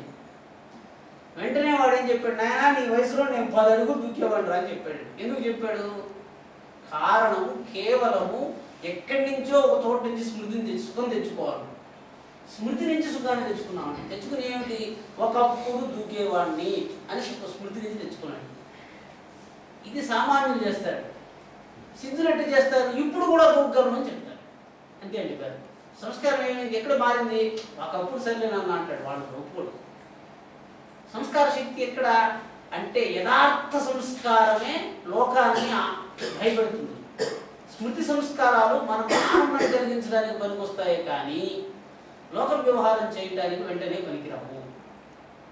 స్మృతి నుంచి మనం ఉద్బోధ చేసే సంస్కారాలు ఏమవుతాయి అంటే, ఒకడికి మా గురువు గారండి, పూర్వజన్మలో ఆయన సిద్ధుడండి అని చెప్తున్నాడు. స్మృతి సంస్కారమే, కానీ లోకంలో దాని యొక్క తాత్కాలం కనిపించడం లేదనుకోండి, దానివల్ల ఏముందండి ప్రయోజనం అంటే? ఎందుకంటే మనందరం యథార్థవాదులు అంటే లోకము అర్థమైనప్పుడు. యథార్థం అంటే ఏది అర్థం అంటే లోకం గొప్పది. మనం లోకంలో జరిగితే మనం సంతోషిస్తాం, మనసులో జరిగితే మనకు సంతోషం లేదు కదా. లోకంలో జరిగితేనే మనకు సంతోషం. అంటే ఉదాహరణకి స్వామివారు గాలిలో నుంచి ఉంగరం సృష్టించి మీకు ఇచ్చారు. ఇది ఎక్కడ జరిగిందండి? లోకంలో జరిగిందండి. ఒకరికి స్వామివారు కలలో కనపడి ఉంగరం సృష్టించి ఇచ్చారు, ఇది రెండోది. ఇంకొకరికి స్వామివారు కలలో కనపడి ఉంగరం తీసి ఇచ్చారు. చేతిలో నుంచి ఉంగరం తీసి స్వామివారు కలలో కనపడ్డారండి, ఈ ఉంగరం పెట్టుకోండి అని ఇచ్చారు. ఏది గొప్పదంటారు చెప్పండి? మామూలుగా నాకు తెలియాలి, మీరు ఏమనుకుంటున్నారు? గాలిలో నుంచి ఉంగరం సృష్టించారు ఒకటి, స్వప్నంలో కనిపించారు ఉంగరం గాలిలో సృష్టించి ఇచ్చారు స్వప్నంలో 2, 3 స్వప్నంలో ఉంగరం తీసి ఇచ్చారు 3. ఇంకా చాలా చెప్తానండి. ఈ 3కి ఉంగరం ఇచ్చారండి. ఏది గొప్పదంటారు చెప్పండి? ఏది గొప్పది? ఏమీ లేదండి. ఎక్కడ ఉన్నాము అనే దాన్ని బట్టే లోకంలో ఉండేవాడికి అది గొప్పది. ఇప్పుడు చెప్పాడు, లోకంలో అందరూ ఉంటారండి, మీ స్మృతిలో కూడా వచ్చాడండి అన్నాడండి. మీరు అడగాల, ఆయనే ఎందుకు వచ్చి స్మృతి పదంలో మీకు అది ఇచ్చాడో? వేరే రూపం ఎందుకు రాలేదండి? మీ వశంలో లేదని. మీ వశంలో ఉన్నది వేరే వాడు ఇచ్చుంటాడు కదా. మన స్మృతి పదంలో ఒక రూపం ధరించి ఆ రూపం ఉంగరాన్ని సృష్టించింది అని అంటే ఎంత గొప్పదండి అది. లోకంలో సృష్టించడం కన్నా గొప్ప విషయం. ఎందుకని? లోకంలో చూస్తే చూడవలసిందే. అంటే మొదటిది మీ స్మృతి పదంలోకి రాగలిగినాడు, స్మృతి పదంలో వ్యవహారం చేయగలుగుతున్నాడు. ఇది రెండవది. మీరు ఇప్పుడు చెప్పండి, లోకంలో కనిపించే వస్తువే నాకు ప్రధానమైంది అని మీరు రూఢిగా ప్రతిరోజు అభ్యాసం చేయడం వల్ల లోకంలో జరిగింది గొప్పదని మీరు అనుకుంటున్నారు. వాస్తవంగా లోకంలోది స్మృతిలోకి వెళ్ళిపోతుంది, స్మృతిలోది స్మృతిలోనే ఉంటుంది. అంటే నేను ఇక్కడ ఒక చిన్న సంస్కార విచారం కోసం చెప్తున్నాను. ఒకరోజు ఒక స్వామి వారు ఎవరికో పూర్వజన్మ వృత్తాంతం చెప్తున్నారు. ఏం చెప్తున్నారంటే, నేను ఒకప్పుడు స్వామివారు కాళింది మడుగులో ఆ కాళీయ మర్దనం చేస్తున్నప్పుడు నేను అక్కడ ఉన్నాను, నేను సర్పాకృతిలో నేను కూడా అక్కడ ఉన్నాను అని ఒక 10 నెలల క్రితం ఒక శిష్యుడికి చెప్పారు. సరే చెప్పారు, దానివైతే నష్టం లే. కానీ ఒకరు అడిగాడు, స్వామి దీని యొక్క యాథార్థ్యాన్ని మీరు విచారణ చేయండి నన్ను అడిగాడు. నేను చెప్పాను, స్వామివారు కృష్ణుడితో అక్కడ కాళీంది మడుగులో కాళీయుడితో కలిసి చూశాను అనే విషయము ఈ 40 సంవత్సరాలు ఎందుకు స్వామివారికి జ్ఞాపకం రాలేదు అన్నాడు. ఎందుకు జ్ఞాపకం రాలేదండి? అది సాధ్యమా అని నేను చెప్తాను. సాధ్యం. ఎట్లా? ఇప్పుడు చూడండి, మామూలుగా తీయనిదనం చక్కెరలో ఉందా నాలుగులో ఉందా అని అడిగాడండి. ఎక్కడుంది? చక్కెరలో ఉందా? మనస్సులో ఉందండి. ఎందుకు? ఎట్లా తెలుస్తుందండి? ఒకటి జ్వరంగా ఉన్నాడండి, చక్కెర పెడితే వాడికి తీయగా ఉండదండి, చేదుగా అనిపిస్తుంది. చక్కెర వద్దనిపిస్తుంది వాడు. ఇప్పుడు చెప్పాడు, మీ యొక్క మనస్థితిని బట్టి చక్కెర మధురాన్ని కాకుండా కటుత్వాన్ని ఉద్బోధ చేస్తుంది. ఇది రుచి కాదండి, బాగా గుర్తుపెట్టుకోండి. అంటే చక్కెర తీయగా ఉంటుంది అనే మాట కాదు. చక్కెర అన్ని వేళలా తీయనిదనాన్ని ఉద్బోధ చేసేట్టుగా ఉంటే చక్కెర తీయదనాన్ని చెప్తుంది. సంస్కార రూపం వల్ల ఒకానొక సందర్భంలో నాలుక మీద చక్కెర పెట్టి అట్లే విడిచిపెట్టేస్తే వాడికి ఎంతకాలం వచ్చినా నాలుగు చేదుగా ఉంది, నాలుగు చేదుగా ఉంది, చక్కెర తిన్నా కూడా నాలుగు చేదుగా ఉంది అనేటువంటి స్మృతి వాడి జ్ఞాపకం వస్తుంది. చక్కెర పెట్టినా కూడా అంటే ఏమీ లేదండి, నారాయణ అని చెప్తే నారాయణ జ్ఞాపకం వస్తున్నాడు కదా మనకు. చక్కెర పెడితే తీయదనం జ్ఞాపకం రాకుండా చేదు జ్ఞాపకం వస్తుంది. బాగా అర్థమైందే. మీకు నారాయణ అనే శబ్దం చెప్తే మన ఇద్దరు కలిసి నారాయణ అనేవాడిని చూచాము. నేను మనస్సు అండి, మీరు ఇంద్రియం. నేను మనస్సు, మీరు ఇంద్రియం. నారాయణ అనేవాడిని చూచాం. నాకు నారాయణ జ్ఞాపకం ఉన్నాడు. నేనేం చేశాను, అరే నారాయణ. ఏ నారాయణ అబ్బా? నారాయణ రా, ఆ నారాయణ అంటే చెప్పాడు. ఫలానా చోట్లో చూచామని గుర్తురాలి, ఫలానా సమయంలో చూచాము గుర్తురాలే, ఫలానా వాడు ఉండగా చూచాము గుర్తురాలే. చూసారా, ఎన్ని చెప్పినా కూడా స్మృతి ఉద్బోధ జరగలేదు. బాగా అర్థం చేసుకోండి. నారాయణుడి పేరు చెప్తూ ఉంటే ఎన్నిసార్లు నారాయణ చెప్పినా కూడా శబ్దం వల్ల వాడు గుర్తుకురాలి. సరే, ఆ ఫోటోని తీసుకొచ్చింది, నాకు గుర్తు రావటం లేదురా, ఇప్పుడు చూచాను రా అంటున్నాడు వాడు. సరే, ఇప్పుడు అయిపోయింది. వీళ్ళిద్దరినీ కలిపి తీసిన ఫోటో చూపించినాడు. అవునరా, నేను ఎట్టున్నాను, నాకు ఇప్పుడు గుర్తుకు రావటం లేదు. ఇంకా గుర్తురా, వాడి ఫోటో చూస్తే కూడా ఏమన్నా మార్ఫింగ్ చేసేవా అని అడుగుతున్నారు. చూసారా, అంటే ఎంత చేసినా కూడా స్మృతి ఉద్బోధ కలగటం లేదు. అంటే పరమాత్ముడితో మనకున్న సంబంధము పరమాత్ముడితో చేర్చి చెప్పినా కూడా మనకు ఆ రకంగా ఉద్బోధ కలగటం. మీకు అర్థమైంది? ఉద్బోధ అంటే ఏమిటి? చక్కెరను నాలుక మీద పెట్టుకుని తీయనిదనం ఇది అని చెప్తే కూడా వాడికి సంస్కార లోపం వల్ల కటుత్వమే, చేదే జ్ఞాపకం వస్తున్నది, తీయనిదనం జ్ఞాపకం రావడం లేదు. అంటే ఏమిటి? ఒకడు భగవంతుడు హిరణ్యకశిపుడు, ఆయనకు విష్ణువుని చూస్తే ఆనందం జ్ఞాపకం రావటం. ఏం జ్ఞాపకం చేస్తూ వస్తూ ఉందంటే, వైకుంఠంలో సంవత్సరాల తరబడి భగవంతుడితో స్థిర నివాసం చేసి సుఖంగా ఉన్నటువంటి ఆనందభావం జ్ఞాపకం రాకుండా హిరణ్యకశిపుడు ఈ జన్మలో మా తమ్ముడిని చంపేశాడు, అందువల్ల అంటే శత్రుత్వం తమాష ఎట్లా ఆరంభమైందంటే హిరణ్యకశిపుడికి హిరణ్యాక్షుడిని చంపేశాడు కాబట్టి శత్రుత్వం. ఇద్దరు కదా చేరొచ్చారు.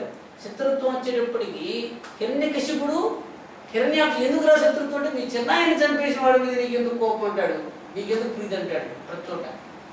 చూడండి, భగవంతుడితో తన యొక్క మధురత్వాన్ని గుర్తు తెచ్చుకోకుండా నేనేదో ఆయన నన్ను కొట్టాడు అనే విషయాన్ని గుర్తు తెచ్చుకుంటాను. నాన్నగారు అంటే ఆయన చాలా గొప్పవారండి, చాలా ఆనందం ఇచ్చారు అని జ్ఞాపకం రాకుండా ఉన్నది.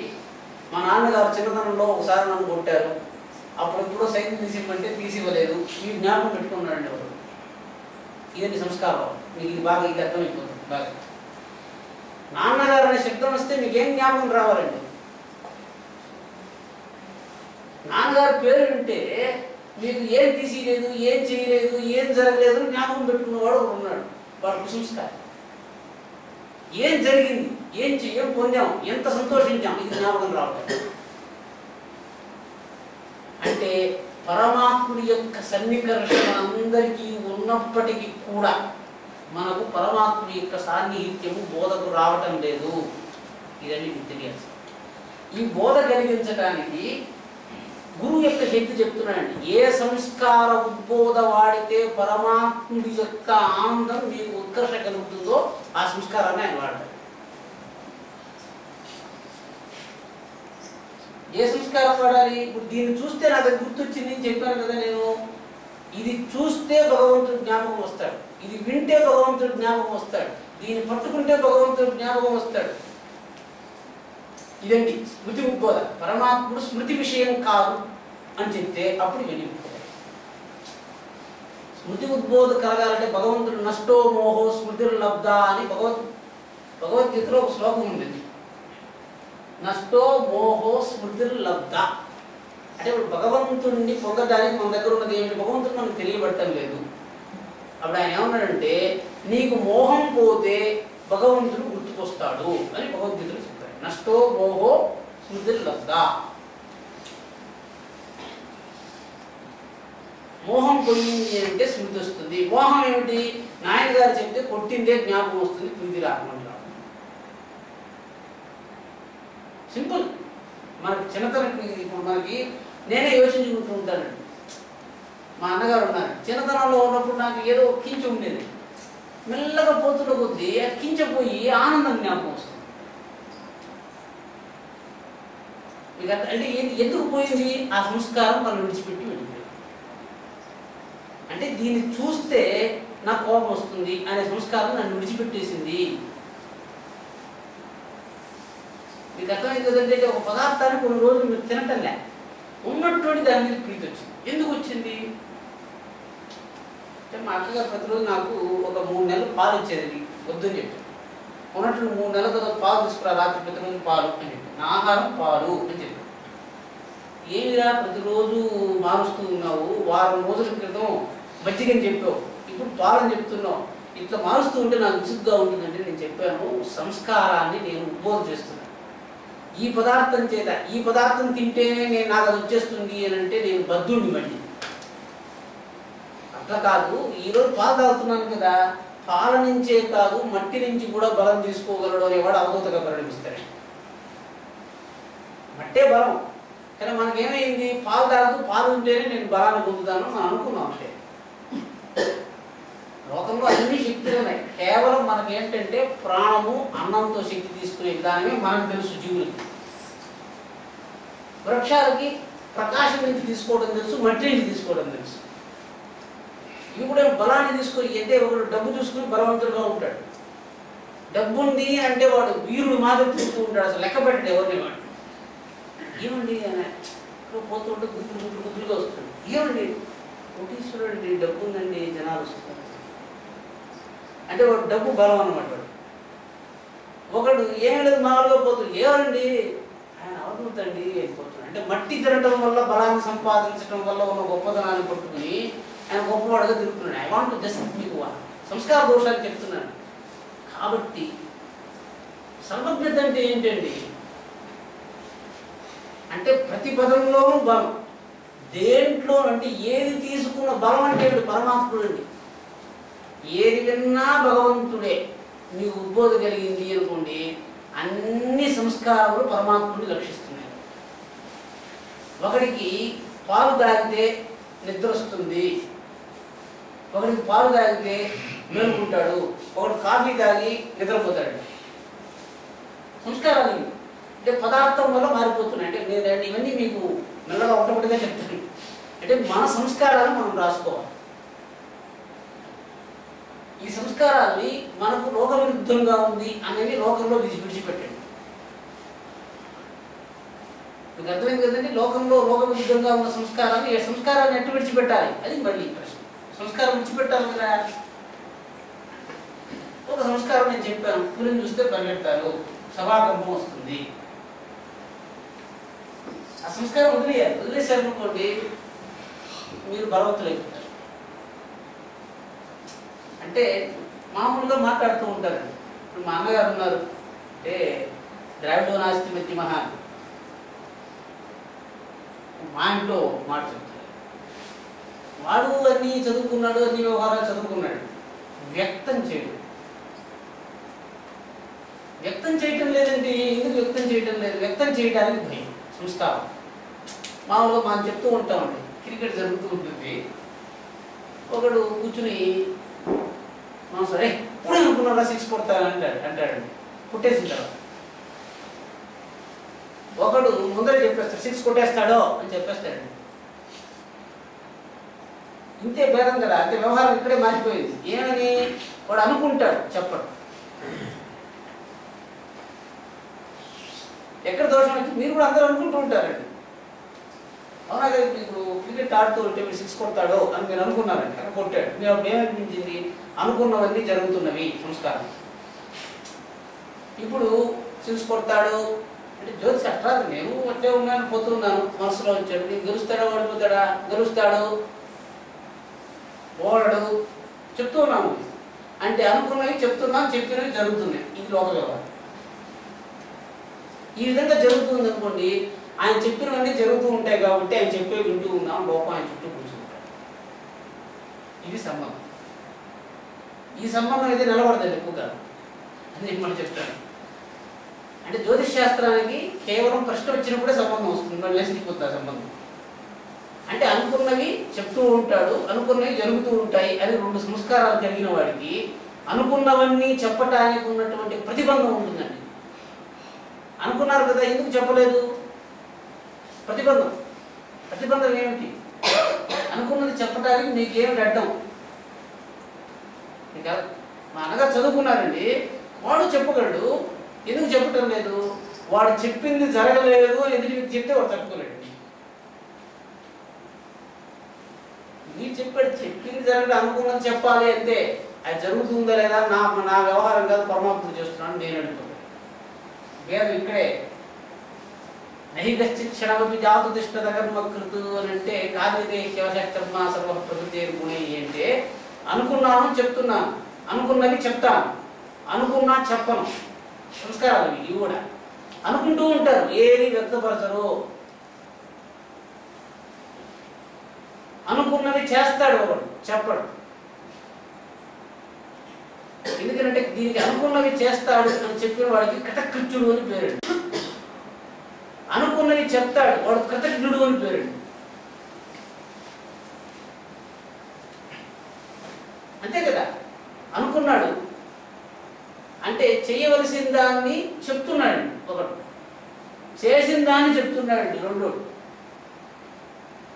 ఒకడు చేయవలసిన దాన్ని చేసేస్తున్నాడు, వేరే వాడికి చెప్పడండి. అంటే 2 కృతాలు ఉన్నాయండి, కృతకృత్యత, కృతజ్ఞత. కృతజ్ఞ అంటే చేసేది, తెలుసుకునేది 2 ఉన్నాయండి. ఒకడు చేసిన దాన్ని కూడా చెప్పడండి, వాడు కృతజ్ఞుడండి. అంటే ఈ పద ఉత్పత్తిని బట్టి మీకు సంస్కారాలు మార్చిపోయి కృతజ్ఞుడు, వాడు కృతజ్ఞుడు అంటే ఏమిటి? వాడికి సంస్కారం అని. వాడికి మీరు ఏమి చేసినా కూడా వాడు గుర్తుపెట్టుకోడు. అంటే ఈ సంస్కారం మనకు అర్థమైపోయింది కదా. ఇంకా వాడు మన కోరిక ఏమిటి? మనం ఏదైనా చేస్తే వాడు గుర్తుపెట్టుకుని ఉండాలి అని కోరుకుంటే ఆ సంస్కారాన్ని ఆ సంస్కారం మీకు అర్థమైపోయింది కదా. మీరు చేసింది గుర్తుపెట్టుకునేవాడు కాదు, అది వాడి దోషం కాదండి, వాడి సంస్కారం.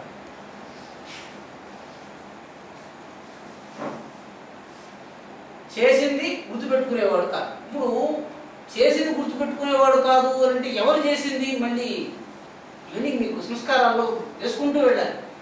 వాడు చేసిన వాడు గుర్తుపెట్టుకుంటూ ఉంటాడు కానీ వేరే వాడు చేసింది గుర్తుపెట్టుకుంటాడు. వాడు చేసినటువంటి నేను నీకు సహాయం చేశాను, ఎదుటి వ్యక్తి దగ్గర నుంచి పొందిన సహాయాన్ని మర్చిపోతూ వీడు చేస్తున్నటువంటి సహాయాన్ని గుర్తుపెట్టుకుంటూ ఉంటాడు. అంటే ఈ క్రియాపద ముందు అభిజ్ఞ, అభివదనం, ఉపాదానం, అర్థక్రియ, ఇది మళ్ళీ నేను వివరిస్తానండి. ఈ వ్యవహారాలు నాలుగింటిని కలిపి మనము అంతరంగ రూపమైనటువంటి సంస్కారాన్ని విచారించుకుంటూ పోతే సుఖహేతు రూపమైన సంస్కారాలను ధరించి దృఢపరుస్తూ ఉంటే వాడికి పరమాత్మ యొక్క శక్తి వచ్చేస్తుంది. సుఖహేతు రూపమైనటువంటి సంస్కారాలను పట్టుకోవాలి. మనకు తెలిసిపోతుంది కదా, ఇది సుఖం, ఇది సుఖం, అసలు ఎవరు చెప్పాల్సి ఉంటుంది. ఆ సంస్కారాన్ని దృఢంగా పట్టుకుంటూ వెళ్ళాలి. ఈ విధంగా పట్టుకుంటూ వెళితే వాడికి కేవలము పరమాత్మ దగ్గరికి తీసుకువెళ్ళే సంస్కారాలు. అంటే ఇక్కడ ఏ రోడ్డు మీద వెళితే నేరుగా రోడ్డు వెళ్ళిపోతుందండి భగవంతుడి. ఇక్కడ పెట్టామనుకోండి, ఇక్కడ ఎక్కడికి కబుర్దత్తం సంస్కారం, అది సంస్కారం. ఎక్కడికి వెళ్ళినా కబుర్దత్తంగా పోతుందని అనుకోండి. మీరు ఎక్కడికి వెళ్ళినా మీరు కబుర్దత్తంగా వెళ్ళిపోతే సర్వజ్ఞత అండి. అంటే ఏమిటి? ఏది చేసినా అదే సంపాదించగలరు. దేన్ని తీసుకున్నా పరమాత్ముడే ఉపలబ్ధుడు.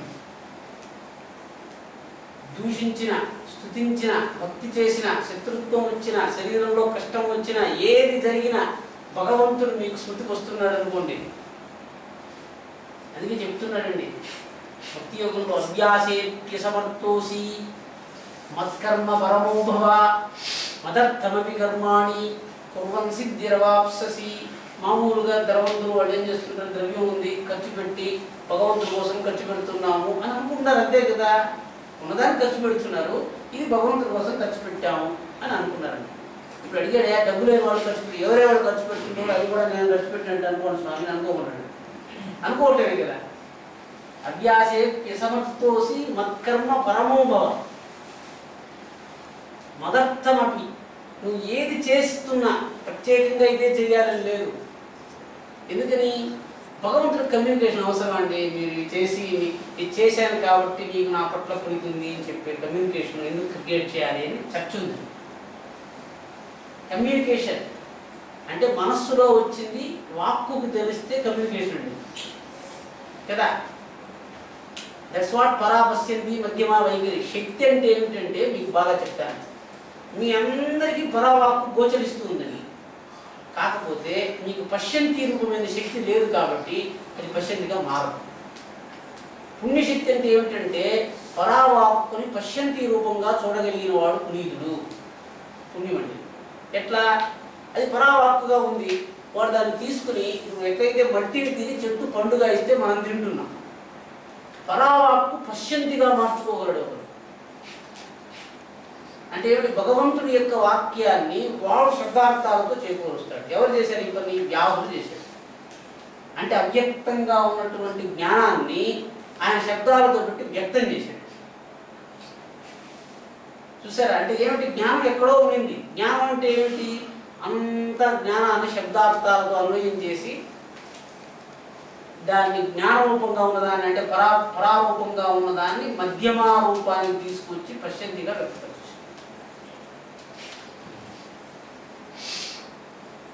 అంటే లోపల చాలా వస్తువులు ఉన్నాయండి, లోపల నిధి వలే, కానీ దాన్ని పట్టుకునే వస్తువులు మన దగ్గర లేదు. బాగా ఇది ఆఖరి మాట. లోపల చాలా వస్తువులు ఉన్నాయి, మన దగ్గర ఏముందండి? ఇప్పుడు ఉదాహరణకి మన మనస్సులో చాలా ఉన్నాయండి. నాన్నగారి దగ్గరికి వెళ్ళి, నాన్న నేను చాలా సంతోషంగా ఉన్నాను నాన్న నీ వల్ల అని చెప్పాడు అనుకుంటున్నాడు.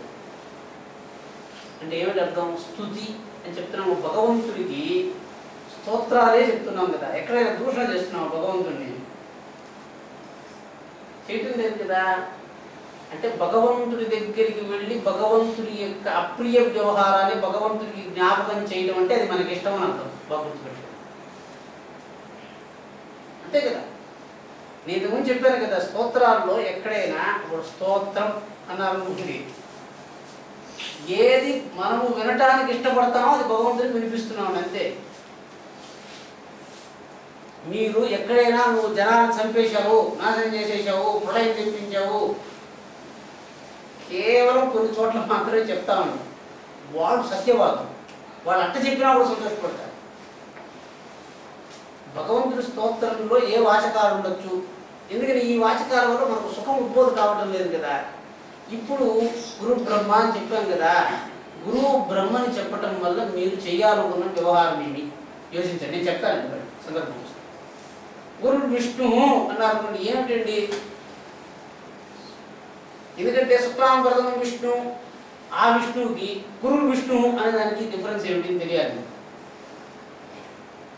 శుక్లాంబరదనం విష్ణు శశివర్ణం చతుర్భుజం ప్రసన్నవదనం ధ్యాయేత్ సర్వ విద్వాంశాంతయే అంటే విష్ణువా గణపతి? విష్ణు అంటే ఏమిటి? ఎవరైనా వచ్చిన వాడు సమానాధికరణ జ్ఞానం, సమానాధికరణం అని ఉంటుందండి. అంటే శుక్లాంబరధరం తెల్ల వస్త్రాలు కట్టుకునేటువంటి వాడు, శశివర్ణం తెల్లటి వాడు, చతుర్భుజం ప్రసన్నవదనం విష్ణు ధ్యాయేత్. ఈయన ఏమిటి? గణపతి ఈశ్వరుడు యొక్క కుమారుడని పురాణాలు చెప్తున్నాయి, ఆయన విష్ణు అని చెప్తున్నాయి. ఏమిటండి ఆయన విష్ణు ఎట్లయినాడు? ఆయన గురు విష్ణు అన్నాడు. ఈయన విష్ణు ఏమిటి? మళ్ళీ వైకుంఠంలో ఉన్న విష్ణువుకి, గురు విష్ణువుకి, శుక్లాంబరదనం విష్ణువుకి ఏమిటి అంటే అన్ని పేర్లు అది ఇది అని చెప్పడమేనా చూడతారంటే? మీకు అర్థమైందండి. అందరూ విష్ణువులు విష్ణువు అని చెప్తూ ఉంటే స్తోత్రాలు జరిగిపోతాయి కాదు. అందరూ విష్ణువులు కాదు, విష్ణువులు కొంతమందే. విష్ణువు అనేది ఒక శక్తి, అది ఆయనకు ఉందండి. ఎవరెవరు? విష్ణు వ్యాపనే అన్నాడు. లోకమంతా వ్యాపించగలిగింది విష్ణుత్వము అన్నాడు.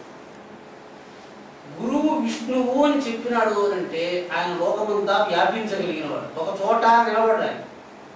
అదండి గురువు విష్ణువు అంటే ఏమిటంటే ఆయన ఒక చోట ఉండేవాడు కాదు.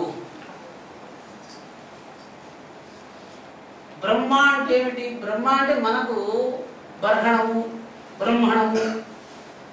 మీరు బ్రహ్మత్వానికి ఏమిటండి డెఫినేషను? సృష్టించడం అంటే పుట్టించటము, చంపటము, వృద్ధి చేయటము, మూడు ఒక చోట ఉంటే దానికి బ్రహ్మం అని పేరు.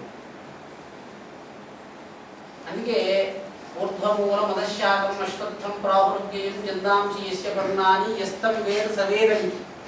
వేదం తెలియాలంటే ఏమిటి అంటే చెట్టు ఉంది కదండి, చెట్టును చూడండి, చెట్టు ఉంది అన్నాడు కదా. చెట్టులో ఆకు ఉందండి, విస్తరించిన స్వరూపం, కొమ్మలు ఉన్నాయి, రెమ్మలు ఉన్నాయి, మళ్ళీ ఆ చెట్టును పుట్టించిన బీజం ఉంది.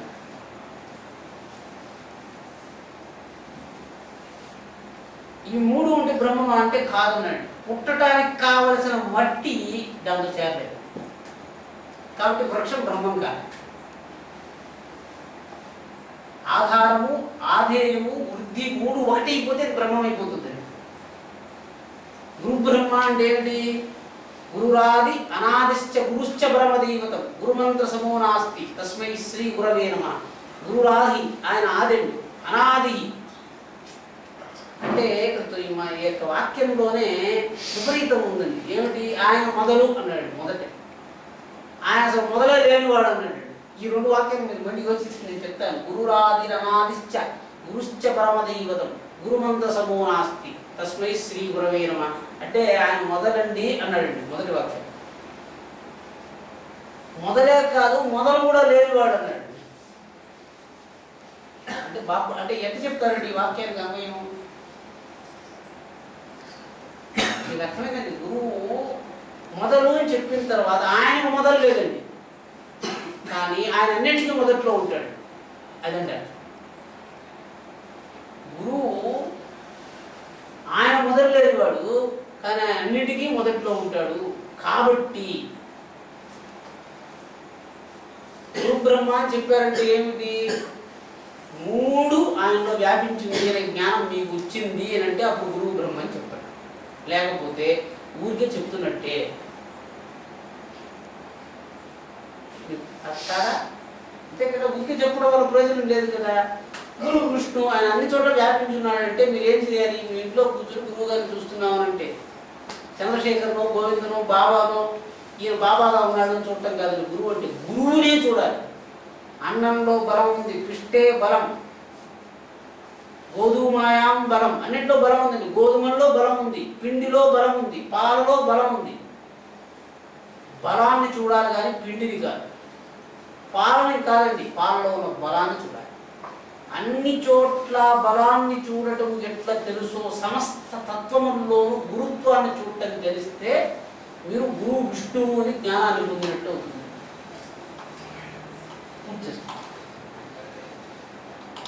అదండి. అంటే మీకు అట్లా చేయలేదు అనుకోండి, మీరు గురువు విష్ణువు అంటూ ఉంటారే కానీ బోధ ఇప్పుడు కూడా కలగలేదండి. ఇంకో మాట చెప్పానంతే నేను.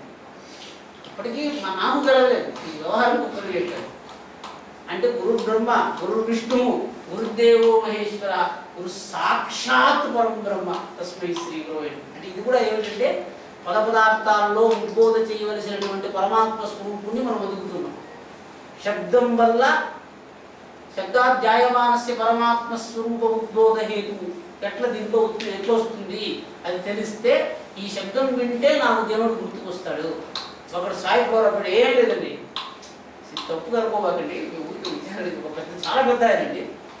ఆయన వెంకటేశ్వర మందిరానికి వెళ్ళారు. నా దగ్గరికి వచ్చాను ప్రశ్న అడిగారు, స్వామి అందరూ వెళ్ళి స్వామివారి మందిరానికి వెళ్తే నాకు వైబ్రేషన్స్ వస్తుంది అని చెప్తున్నారు, నేను కూడా వచ్చేస్తుంది అని చెప్తున్నాను, ఈ వైబ్రేషన్స్ ఎట్లుంటాయి స్వామి అని అడిగాడు ఆయన. వైబ్రేషన్స్ వైబ్రేషన్స్గా ఉందండి, అసలు నాకు హాయిగా ఉందండి అంటే ఎట్లా తెలుస్తుందండి వైబ్రేషన్స్ వచ్చిందని మనకు? వైబ్రేషన్స్ వస్తున్నాయి, ఎట్లా వస్తున్నాయి అంటే కంటితో చూడటం వల్ల ముక్కుతో చూడటం, ముక్కుకు తెలియదు, కంటికి తెలియదు, దేనికి తెలియదు. వైబ్రేషన్ దేనికి తెలుస్తుంది అంటే ఏదో ఒక మాట అలవాటు అయిపోయిందండి జనాలు. నాకు స్వామి దగ్గరికి వెళ్తే నాకు వైబ్రేషన్స్ వచ్చేస్తుంది అని చెప్తున్నాడు. నేను చెప్తానండి, సాయి ఫ్లోరా పెట్టుకొని అంటూనే అది ఏదో ఒక ఆనందం. సాయి ఫ్లోరా ఊరు పెట్టి వెలిగించి ఆ ఊరు పెట్టి చూస్తూ ఉంటే మనకు ఒక కైండ్ ఆఫ్ హ్యాపీనెస్ స్మెల్. ఆ స్మెల్ ఒక చోటికి ఎక్కడికో తీసుకెళ్తూ ఉందండి మిమ్మల్ని. మీరు ఆ యొక్క రోడ్లో పోయినప్పుడు పోతూ ఉంటే అక్కడ చూస్తూ ఉంటే ఒక ఆనందం అంతే. That is unexplainable. అక్కడ దాన్ని చూస్తే మీ మనస్సులో ఎక్కడో ఒక చోటుకు వెళ్తున్నారు. అది ఆ వాసన వచ్చినప్పుడే మీరు వెళ్తున్నారు. బాగా అర్థం చేసి అంటే యూ హ్యావ్ అసోసియేటెడ్. మీరు పరమాత్మ సుఖాన్ని ఆ వాసన మీకు ముక్కుకు తగిలిన వెంటనే మీరు అక్కడికి వెళ్ళిపోయేటట్టుగా అలవాటు చేస్తున్నారు. ఇది సంస్కారం. సాయి ఫ్లోరా తగిలింది ఒకడికి, సాయి ఫ్లోరా వద్దు జాస్మిన్ ఫ్లోరా కొడితే కూడా వచ్చేస్తాము. ఇవన్నీ వద్దండి. ఒకడికి మామిడి పండు అంతా నైవేద్యం పెడితే అసలు లోపలికి హాయిగా వెళ్ళిపోతున్నాడు. అంటే భగవంతుడిని ఉద్బోధ చేయటం కోసమని సాయి ఫ్లోరా పెట్టుకుని దీపం పెట్టి హారతిచ్చి చూసారండి. ఇవన్నీ చేస్తే మనకు భగవంతుడు ఉద్బోధకు వచ్చినాడు కాబట్టి. అంటే కర్మ చేసి క్రియ చేసి అంతరంగ స్థితిని పరమాత్ముని వ్యక్తికి తెచ్చుకోవటం కోసం ఇన్ని పనులు మనం చేసి భగవంతుడు ఉద్బోధించాం. దీపం, ధూపం, నైవేద్యం, హారతి ఇత్యాది వ్యవహారాలన్నీ మీకు పరమాత్ముని ఉద్బోధ చేయాలి. ఇది ఉద్బోధ చేస్తే అప్పుడు ఆయన్ని మీరు గాన ఏకాంతంలో స్మరిస్తే ఆయన అన్ని ఇచ్చేస్తారు. ఇది ఆఖరి సూత్రం. ఆఖరిలో తెలుస్తుంది. అంటే ఎక్కడికి వెళితే ఆయన దగ్గర వెళ్ళి ఏకాంతంలో ఒక్క పర్యాయం ఇవన్నీ అయిపోయిన తర్వాత కోరిక చెప్తారు స్వామి. మనస్సులో పెట్టుకొని ఏం కావాలో చెప్పుకోండి అని అన్నాడు అనుకోండి. అంటే ఏమిటి? ఇవన్నీ చేస్తే మీరు అక్కడికి వెళ్తారు. కారెక్కి, మెట్లెక్కి, దర్శనంలో టికెట్టుకుని నేరుగా వెంకటేశ్వర స్వామి జనాలు తొక్కి తొక్కి తొక్కి లోపలికి పోయి నిలబడతానే అక్కడ హారతి ఇస్తూ ఉంటే లోపలికి వెళ్ళిపోయింది. అక్కడ వెళ్ళిన తర్వాత స్వామి శాంతిగా ఉండేటట్టుగా చూడండి. అది ఇక్కడ చెప్పచ్చు. అంటే ఇంత వ్యవహారం జరిగితే కానీ మనకు ఆ మెమరీ గుర్తుకు రావాలి. మీకు అర్థమైందంటే ఇప్పుడు మనం కేవలం స్మరణ మాత్రం చేతి వెళ్ళిపోయేవాడు ఒకడు, వాడు నడిచి ఎగిరి గెంతి దూకి అక్కడికి వెళ్ళి ఇది అనుకుంటే కానీ రానివాడు ఏదైనా పర్వాలేదు. ఒక్కటి మీకు రావాలి, సుఖబోధ, ఆనందబోధ.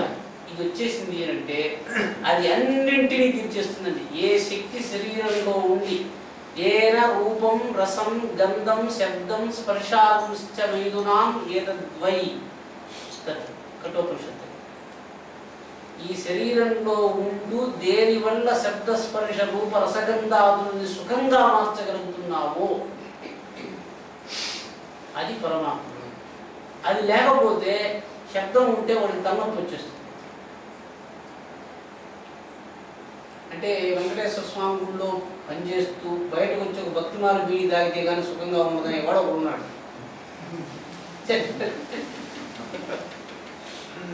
వాడు ఈ యొక్క సాయి ఫ్లోరా ఏమీ లేదండి, ఎప్పుడు బయటకు వస్తామని మీరు మీకంటే వాళ్ళు తప్పు పట్టడంగా మీకు అక్కడ ఉంటే మీకు అర్థమవుతుంది.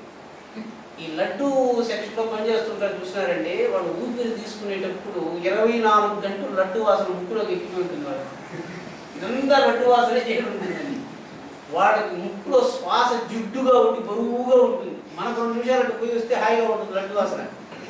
24 గంటలు ఆ వాసన పీల్చి పీల్చి బయటకు వచ్చి ఇది పీలిస్తే అసలు దాని సుఖం వేరుగా ఉంటుంది. అంటే చూసారా, అంటే ఇంతసేపు లడ్డు వాసన ఉద్బోధ కలిగిస్తుంది అంటే లేదు. లడ్డు కొంతసేపే స్వామివారి ప్రసాదాన్ని జ్ఞాపకం చేస్తుంది, తర్వాత కష్టాన్ని జ్ఞాపకం చేస్తుంది.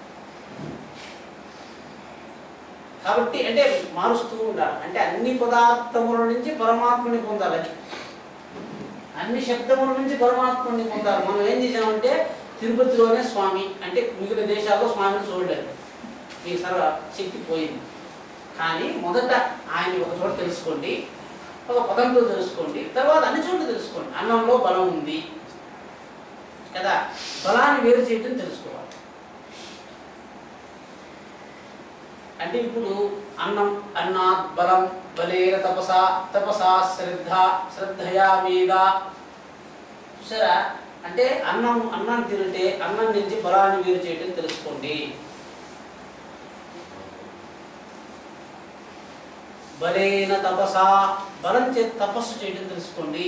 తపసా శ్రద్ధ, తపస్సు వల్ల శ్రద్ధ వస్తుందండి. మనం అసలు శ్రద్ధగా ఉండండి అంటే మామూలుగా వచ్చే విద్య కాదు, తపస్సు వల్లనే శ్రద్ధ, శ్రద్ధ వల్ల మేధస్సు. చూసారంటే అంటే ఒక్కొక్కటి తీసుకుంటూ ఇంకో దాన్ని పెడుతూ రావాలి. అన్నింటినీ పొందిన తర్వాత ఆనందం వస్తుంది. అంటే మీరు దేని నుంచైనా ఆనందాన్ని పొందే సూత్రాన్ని మీరు తెలుసుకున్నట్లయితే సమగ్రత వస్తుంది. సమగ్రత వల్ల అన్ని శాంతి చెప్తాయి, రోగం కూడా సుఖించేస్తుంది. కాబట్టి ఇంకేం లేదండి, స్వస్తి. విషయం ఎట్లా చేస్తున్నా కూడా స్థిరంగా మీరు ఆనందాన్ని ఇంతకుముందు చెప్పాను చూసారా, మా నాన్నగారు అంటే నాన్నగారు ఏం చేయలేదు అని గుర్తు తెచ్చుకోవటం ఆపండి. నాన్నగారు ఏం చేశారు అని గుర్తు తెచ్చుకోవటం ప్రాక్టీస్ చేయండి. ఏం చేయలేదు అని గుర్తుకొచ్చింది అంటే వాడికి సుఖాన్ని గుర్తు తెచ్చుకోవటం రాదని అర్థం. దుఃఖాన్ని లేని దుఃఖాన్ని గుర్తు తెచ్చుకుని దుఃఖించటం పొందకండి. సుఖము ఉంది దుఃఖము ఉంది అన్నప్పుడు ఎందుకు దుఃఖాన్ని వెతుక్కొని మీరు దుఃఖాన్ని పొందుతూ ఉన్నారు? ఇక్కడ ఈ చోట అక్కడ మంచి మల్లెపూలు ఉన్నాయి, అదే రకంగా దుర్గంధం కొట్టే పూలు కొన్ని ఉన్నాయి, అవి దుర్గంధంగా ఉంటాయి. ఇక్కడ పోతారా అక్కడ పోతారా? మీరు రెండు ఉన్నాయి. ప్రయత్నపూర్వకంగా సుగంధం దగ్గరికే పెట్టండి. మీరు ఏది ఇష్టపడతారో దాని దగ్గరికి పెట్టండి. మీకు శక్తి ఉంటే దుర్గంధంతో కూడా సుఖించడం నేర్చుకున్న తర్వాత.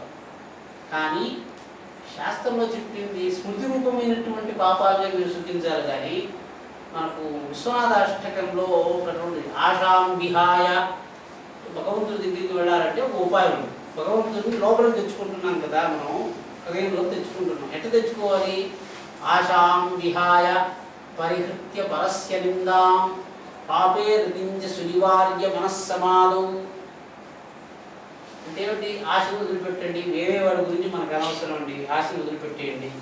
ఆశ అంటే ఏమిటి? భవిష్యత్తుల గురించి చింత. అంటే ఈ రోజు కూర్చుని రేపేమిటి రేపేమిటి అని యోచిస్తుంటే వాడు ఆశతో ఉండడం.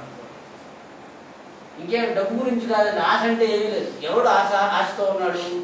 వర్తమానంలో ఉంటూ భవిష్యత్తుల గురించి చింతిస్తున్నటువంటి వాడు ఆశలో ఉన్నాడు. మనస్సు భవిష్యత్తులో ఉంది, శరీరం వర్తమానంలో ఉంది, అప్పుడు వాడు ఆశపడుతున్నాడు. ఆశాం విహాయ అంటే భవిష్యత్తుల గురించి చింతన విడిచిపెట్టండి. పరిహృత్య పరస్య నిందాం, అవసరం లేకుండా ఎదుటి వ్యక్తికి కష్టాన్ని ఉద్బోధ చేసేటువంటి మాటలు చెప్పకండి. ఎదుటి వ్యక్తి కష్టాన్ని ఉద్బోధ చేయాల్సిన మాట ఎందుకు చెప్పాలి మనం? అది గుర్తు తెచ్చుకుని అవసరం ఉంటే చెప్పండి. పాపే రతించ సునివార్య, ఎదుటి వ్యక్తి కష్టపడుతూ ఉంటే సుఖపడేటువంటి గుణాన్ని వదిలిపెట్టాడు. పాపే రతించ సునివార్య మనస్సమాధం, మనస్సులో 4 రకాలైనటువంటి పదార్థాలను పెట్టకండి. అంటే ఏమిటి? కాల్చేది కాలిపోయేది రెండు ఉంటే సమాధానం ఉండదండి. కాలేది ఉంటే అన్నీ కాలుతూ ఉండాలి, లేకపోతే కాల్చేది ఉంటే కాల్చేదే ఉండాలి. రెండోది ఉంటే మీకు వ్యవహారం జరుగుతూ ఉంటుంది. మనస్సులో సంకల్పాలు ఉంటే అన్ని సంకల్పాలు పెట్టేది, అప్పుడు అవి ప్రశాంతంగా ఉంటాయి. రెండు ఉన్నాయనుకోండి, యుద్ధం చేస్తుంది. మనస్సమాధికి తీసుకురావాలి. అప్పుడు ఆదాయ, అప్పుడు పరమాత్ముడిని హృద్గతం, లోపల ఉన్నటువంటి హృదయంలోకి వెళ్ళినటువంటి పరమాత్ముడిని లోపలికి మనస్సులోకి తీసుకుని అక్కడ సృష్టించండి. అంటే హృదయంలో ఉన్న పరమాత్ముడు మనస్సులో కోరికలు ఉంటే మనకు శాంతిని ఇవ్వండి. అంటే ఇంట్లో మనం నేరుగా ప్రైమ్ మినిస్టర్ వచ్చిన ఆ మూల చీపురు కట్ట ఇంట్లో అన్ని చెత్త పారేసి ఆయన తీసుకుని వస్తే, ఆయన వస్తే మీకు ఇంకొంచెం కష్టం కలుగుతుంది. అంటే లోపలికి తీసుకుని ఇచ్చినప్పుడు ఈ విధంగా 10 అష్టకం అంటే 8 సూత్రాలు కదా. విశ్వనాథ అష్టకంలో ఒక్కొక్క సూత్రం చెబుతూ వస్తాడు. ఈ విధంగా చెయ్యి, ఆశను విడిచిపెట్టు, పాపంలో రతిని విడిచిపెట్టు, మనస్సు సమాధిని తీసుకెళ్ళు, పరనిందని విడిచిపెట్టు, ఈ 3 చెయ్యి. 4 చేసిన తర్వాత పరమాత్మను స్మరించు. ఇవేమి చేయకుండా పరమాత్మను స్మరించావనుకో పాపానికి బలం దొరుకుతుంది. అంతే కదా. కోరికలు విడిచిపెట్టకుండా పరమాత్మని స్మరిస్తే కోరికలు బలపడతాయి, మీరు బలపడరు. మీరు ఒక దుర్మార్గుని పక్కన పెట్టుకుని పరమాత్మ లోపల తీసుకొస్తే వాడు భగవంతుడు, దుర్మార్గుడు కూడా భగవంతుడు సంబంధం వచ్చేస్తాడు కదా. ఆశ దుర్మార్గమైంది, అది దుష్టమైంది. మిమ్మల్ని ఎప్పుడు మీరున్న చోటు నుంచి బయటికి తీసుకెళ్ళిపోతుంది, అంటే వేరే సమయానికి తీసుకెళ్ళి. ఆశ ఉన్న కాలం నుంచి వేరో కాలానికి అహంకారాన్ని తీసుకెడుతూ ఉంటుంది. ఒక దేశం నుంచి ఇంకో దేశానికి తీసుకువెళదండి ఆశ. ఇది బాగా గుర్తుపెట్టుకోండి, నేను మళ్ళీ సందర్భం వచ్చినప్పుడు చెప్తాను. కాబట్టి ఒకటి వ్యవహారంలో అయితే ఈరోజు మనం శాస్త్ర వ్యవహారంలో సంస్కారాన్ని చర్చించాము. అదే రకంగా ఏ సంస్కార రూపంగా మనం నిర్మాణం అయ్యాము అనేటువంటి జ్ఞానాన్ని విచారించడానికి అవసరమైనటువంటి వ్యవహారాలు చర్చించాము. సంస్కార పరివర్తన గురించి మనం ఈరోజు చర్చ చేయాలి. సంస్కారాన్ని ఎట్లా విడిచిపెట్టాలి, సంస్కారాన్ని ఎట్లా మార్చుకోవాలి అనే విషయాన్ని చెప్పాలి. ఎందుకంటే మన సంస్కారం ఏది ముందర మనకు తెలుసుకునేటువంటి విద్య వచ్చిన తర్వాత మీకు ఈ సంస్కారం నాకు వద్దనిపిస్తున్నది, విడిచిపెడదాం అనుకున్న సంస్కారాలను మీరు చెప్తే ఆ సంస్కారాన్ని ఒకటొకటిగా మనం విడిచిపెడుతూ వస్తాం. సంస్కార రూపంగా దాన్ని రచించాలి. అంటే గురువు శాస్త్రం కూడా ఏమిటంటే, ఇది ఎవరో అడిగారు, అన్ని నియమాలు శిష్యుడికే ఉన్నాయి, గురువు గారికి ఎందుకు లేదు? ఇది నేను మళ్ళీ చెప్తాను. అంటే ఎందుకు లేదు చెప్పండి. మనకు ఈత నేర్పించే చేప పిల్ల ఇక్కడ ఉండాలని మనం అడగలేదు. దత్తాత్రేయ గురుస్వరూపం అంటే మనకు తెలియదు అనేదాన్ని తెలుసుకోవడానికి ఒకరోజు మనం పెడుతున్నాం. దత్తాత్రేయుడికి ఉన్న ఇటువంటి 24 మంది గురువులు వాళ్ళ నియమాలు పెట్టుకోలే. వాళ్ళు ఈదుతారు, చేప పిల్ల ఈదుతుంది అంతే అండి. చేప పిల్ల ఈదుతుంది కానీ చేప పిల్ల ఈదకూడదు అని చెప్పడానికి లేదు. మనకు కావలసిన గుణాన్ని లోకంలో మనం వెతుకుతున్నాం అంతే, అంతే కదా. మీరు నేను నడుస్తున్నాను, అది ఎందుకు నడవటం లేదని చేప పిల్లల్ని అనుభవించకూడదు. అంటే దత్తాత్రేయుడు మీకు భాగవతంలో ఈ 24 మంది గురువులు వివరించేటప్పుడు ఈ స్వరూపాన్ని చెప్పుకుంటూ వస్తాడు. ఆ గుణం అక్కడ ఉంది అంతే, దాని స్వభావం. మీరు ఆ స్వభావాన్ని మీరు ఇష్టపడితే అది మీకు మీరు పడుకోవడానికి అక్కడ పెడతారు. చెక్కింగ్ ఇంకేం లేదండి, అంతే కదా. మనకి స్వభావం కావాలి, అది అక్కడ ఉన్నది, నేను దాన్ని తీసుకుంటాను. ఈ వ్యవహారం మీరు చేస్తూ ఉంటే మీకు దుష్టత్వం పడుతుంది. గురుమలం మిమ్మల్ని పట్టదు. అంటే ఏమిటి? చేప పిల్లకున్న దుర్గంధంతో మీకు అనవసరం. చేప పిల్లలలో ఉన్నటువంటి ఈత మీకు కాదు. పింగళ వేశ్యలో ఉన్నటువంటి జాగ్రత్తం మీకు అనవసరం. పింగళ వేశ్య వృత్తాంతం దత్తాత్రేయుడికి పింగళ వేశ్య ఒక గురువు అండి. పింగళ వేశ్యకు ఉన్నటువంటి జాగ్రత్తం మీకు అనవసరం. పింగళ వేశ్య అంతసేపు వేచుండి కూడా సుఖాన్ని పొందలేకపోయినాను అనే జ్ఞానాన్ని దత్తాత్రేయుడికి ఇస్తుంది. ఏమండి, ఈ రకంగా ఒక్కొక్క గురువు, మీరు 24 గురువులు మీరు చదివి ఉంటారు, ఒక్కొక్క గురువు ఒక్కొక్క బోధ చేశారండి. ఈ 24 తత్వాలు ఆయనకు అర్థమైపోయినాయి. ఒక్కొక్కరి నుంచి నేర్చుకున్నాడు, ఆయన పూర్ణ గుణానికి వచ్చేసి. అంటే పుస్తకానికి పురుగు పడుతూ ఉంటుంది, కానీ దాంట్లో ఉన్న జ్ఞానాన్ని మనం పట్టుకుంటూ ఉంటాం.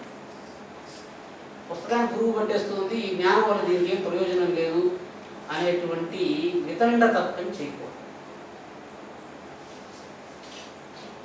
గురులాభం పుస్తకం పట్టుకుని ఎరవాళ్ళు పెట్టుకున్నాడు అనుకోండి, నేను మనవాడు గురులాభం చదువుతూ ఉంటారు కాబట్టి అది మీ చెమట్లు కొట్టేసింది అనుకోండి. ఈ గురులాభాన్ని కొట్టేసింది ఈ చెమటకు ముందు ఈ పుస్తకం పనికిరాదని చెప్పేసి గురులాభాన్ని పారైపోతుంది. అంటే తత్వాన్ని చూడటం జాగ్రత్తగా విచారించాలి. అంటే చెమటకు గురులాభమైన ఒకటే, భూ సాహిత్యమైన ఒకటే. అది రెండింటిని ఒకే రకంగా చించేస్తుంది. చెమట కొట్టేస్తుంది, దాని జ్ఞానం లేదు. రక్షించాలంటే మన సురేష్ లాంటి వాళ్ళు ఎవరైనా జాగ్రత్తగా గురువారం పెట్టి కలరా ఉండేసి చేయాల్సింది. అంతే కదా, దాన్ని రక్షించడానికి విధి విధానం కానీ కొట్టి వేయడానికి చెమట చేసేస్తే మనం చేయాల్సిన పని లేదు అది. కాబట్టి 2 నిమిషాలు ప్రసాద్ వస్తాను.